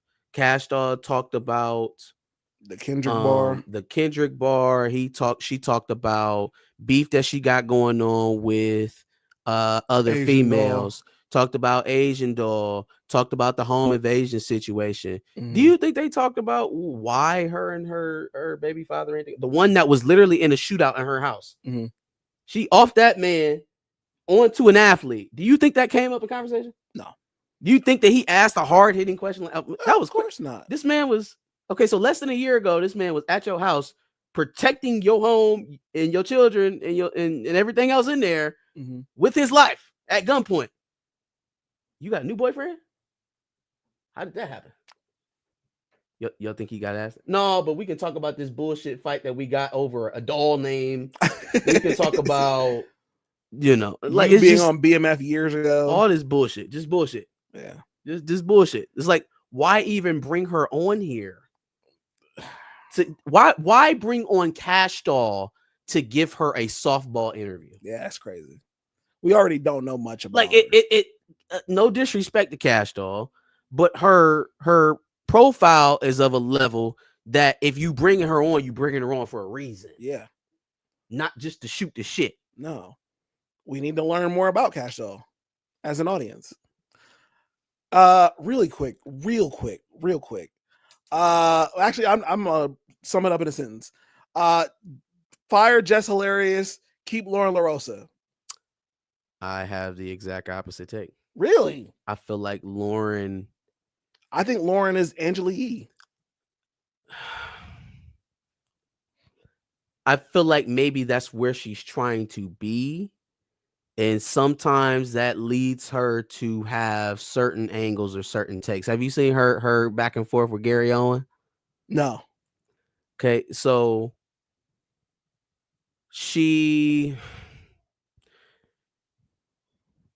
when Gary Owen was there, I think Gary took some exception to some of the questions around his divorce. Obviously, if you know Gary Owen, if you follow Gary Owen at all, Mhm. you know that he obviously has biracial kids. He had a Yep, he black had a black wife. That he had a TV show that was featuring that family dynamic for a while, and then obviously all of that went away when the divorce happened. Mhm. That was some years ago, though. Yeah. It's been like 4 or 5 years ago now that has become a thing. So you would think that would start to not be a point, especially talking as many point. times as he's been on the Breakfast Club since that's happened. That wouldn't be a talking point anymore. Like it has been at least half a dozen times he's been on the Breakfast Club since that whole saga started with his wife. So it can't been the first opportunity he's had to speak about it publicly. It's well documented. He's talked about it in a lot of his specials since it's happened. Mhm. So again, not a very taboo subject, not something that he shied away from, but also not something that I would think at this later date that he'd be wanting to still discuss with her. Last Right. time he was on the Breakfast Club, brought it up. Then you fast forward to them. I think they're having a conversation about the was it the Kendrick bar about Andrew Schultz? I think so. And somehow Gary Owen catches a stray in the middle of all that conversation. And it's just like she takes weird opportunities to advance, So to catch okay. some steam, to catch some, That's fair. Whereas Jess, I feel like she's a little bit more comfortable in her spot, so she doesn't take She those shots as much. First of all, she has to be as a comedian. Yeah. But then at the same time, she has taken so much of that shit already that like That's true. That's also very fair. That's very fair, because when she first got on the Breakfast Club, it was nothing but bullshit. It was literally nothing but bullshit. It was back and forth with what's the girl? The I know who you're talking about. I just can't remember. the lady, but not really a lady. I don't want to say her name because I feel like if I say her name, it's offensive. It's Madison, the lady Madison. But her name is like her name is T.S. Madison. There it is. Yeah, but can we say that? I don't know. I just did. Anyways, back and forth with her, the shit about the man on the airplane. Mm-hmm. She making videos about the man with the turban and all that other shit. It's just like, all right. Well, my thought of it is, Come on, man. A, she's like hardly ever there. I understand she just had a kid, so that was part of the reason why she wasn't there. I actually thought Lauren was replacing her at one point. I did too. Like they I were did so too. iffy about whether or not she was a full-time host, and then they let Lauren come on here. It's But like, I all don't right, know is that there's the- space for both of them. And I never felt like it had to be a either or, but it felt like they was making it an either or. facts. Because they would come on and talk about it. It has just been announced as the new co-host. Charlemagne getting mad about it. Meanwhile, Lauren's still coming on the damn show. Yeah. So it was very weird. Yeah, and I just Very feel weird. like some of what she has to offer, Charlemagne already offers. So then it's like sometimes she even shows up to interviews seemingly unprepared, Yeah. and then like, yeah, like I just feel like wishy-washy fits- on opinions because she was one of them ones. She kind of like Damaris, kind of like Baby D. Yeah. Women ain't gonna listen to this. I wasn't really feeling it. and And then came back after she seen a couple TikTok videos with some younger women doing it. And it's like, oh yeah, da. So like I just feel like maybe she might be a better fit, or she could possibly work in that, but at the same time, Lauren LaRosa is doing her job now and like doing it well enough. Not perfect, but I think she should be the one. Ooh, good one, William Molot. I know Chill will like this one. Dr. Umar versus Elon in a deadbeat off. So I think this week He's going to interview Bonnie Blue and Lily Phillips together. Is insane. who is that? Tony Robinson was saying Shannon Sharp is going to interview both of them together. You know what? They probably break the internet because they got actual beef, them two. Facts. But Anyway, go ahead. I was gonna say about Umar and Umar and Elon Musk. Yeah. So I think we've actually got a little bit of confirmation that those are actually his kid. That's actually his daughter. Though. Yeah, I'm not. I think he actually Are we confirmed. talking about Umar? Yeah. I'm not privy to the Umar deadbeat So allegations. week or so ago, one of those, oh, my daddy don't love me, he don't take care of me videos came out from a young woman claiming that Umar was her father. Umar responds and says, well, show me your mom, basically, in a roundabout way. Like, Okay. get your mom together so we can talk about this and see what's what. With your mom, I Matt. took that as, oh, he's challenging the paternity. Like, if I'm really That's your what it dad, sounds then like. where's your mom at? Where Type your stuff. Like, show me the mom baby at? mom so I can be like, I never had sex with that woman and we can get on with this. Which Well, doesn't prove anything, by the way. well, he didn't even take that route. Now he's saying that is the second one of his baby mothers, and she has kept that child from him. And maybe that was his reason for saying, get Mama Smurf and Baby Smurf together so we can all have a conversation. Because he's claiming that he's been paying child support to that child all this time, and she and the mother has kept him away. I can't make heads or tails of that. It Umar, sounds why like a are lot of back we- and forth. But the one thing we do know, it seems that he has confirmed himself is that's his child. Why are we engaging in public baby mama drama? Like, fam, I understand that we are, we're consciously guarding from, snow bunnies, but What you're doing is not this better. is not head and shoulders above, better. No.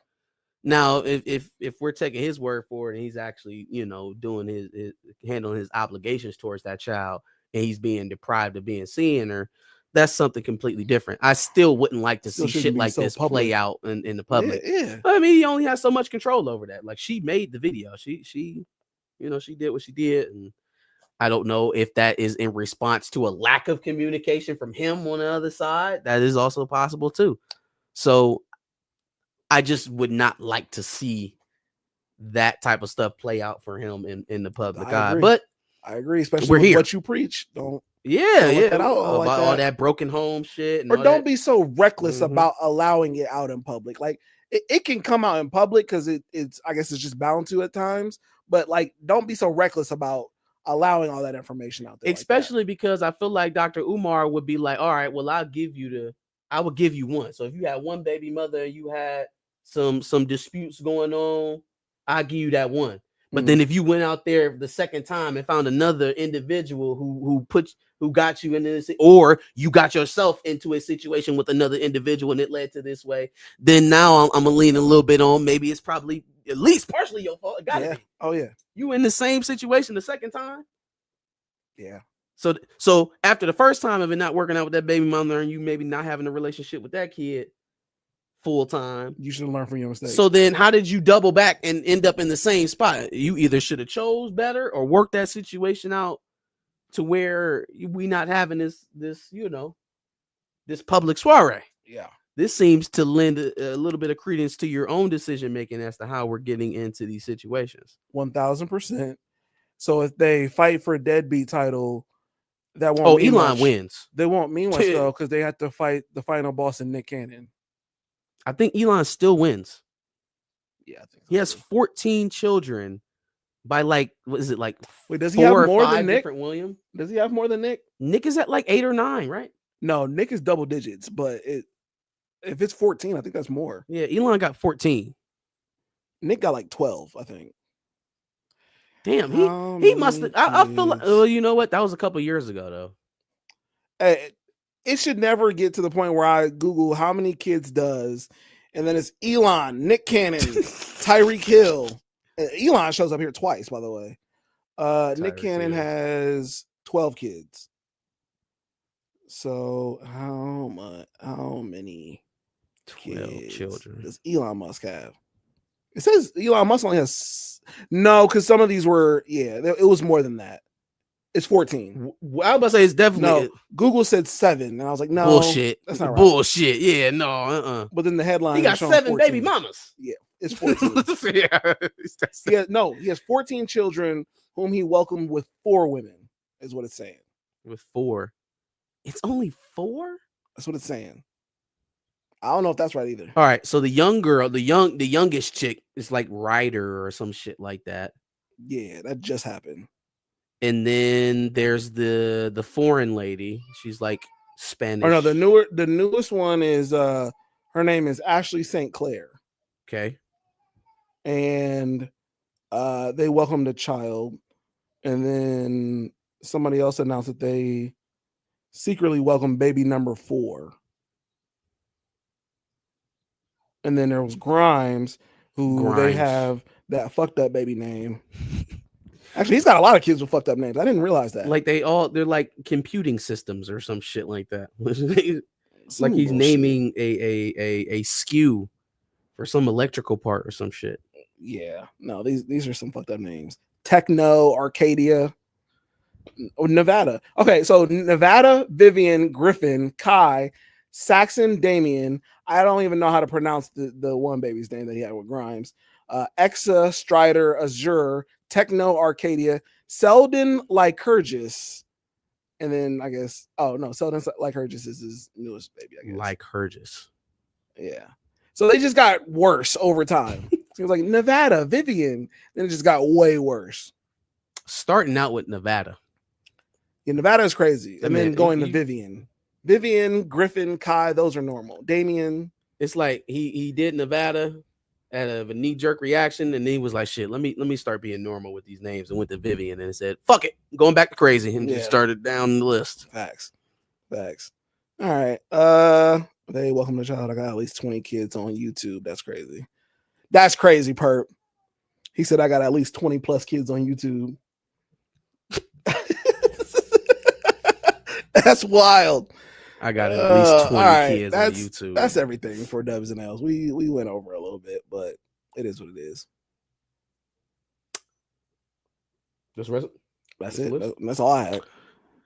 That's it for Dubs and L's. Give us your thoughts on our list. Put your Dubs and L's in the list prompt below. Also, keep us apprised in the Twitter community for our monthly Dubs and L's, so we can keep up on that. Facts. Like, Back share, of the bus squad subscribe. homies Twitter community for sure. Yep.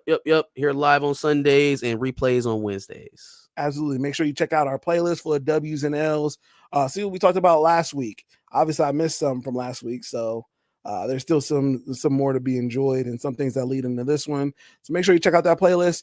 And then, like he said, make sure you subscribe. We'll be here every Wednesday at 10 o'clock. Chat. It's been real like always. Somebody said something funny before I closed the phone. I forgot what it was. Oh, he ain't named Vivian. That's crazy. And yes, Perp, I got your bar. That was crazy. That It's makes still sense, crazy. actually. That's one No, of it the only does. kids he didn't name. Yeah, the Yeah, normal normal kids he kid. didn't Yeah, name, but Vivian. Facts. crazy. That child's name would have been Vulcan if he got it. Did I not name one of those kids Vulcan? Was the No one of the way. kids not? No. I thought I saw Vulcan. Okay, maybe not. My I second thought child, saw. I actually wanted to be named Vulcan Valeria, but the mother got to name it. So I was gonna the name joke- is Vivian. I was actually. going to joke that he wanted to name one of the kids X, but technically he did. I just don't know the rest of the pronunciation. Good Lord. Anyway, Yep, that's it. yeah, no, we gotta Good night, Joe. get everything else prepped for y'all. So peace.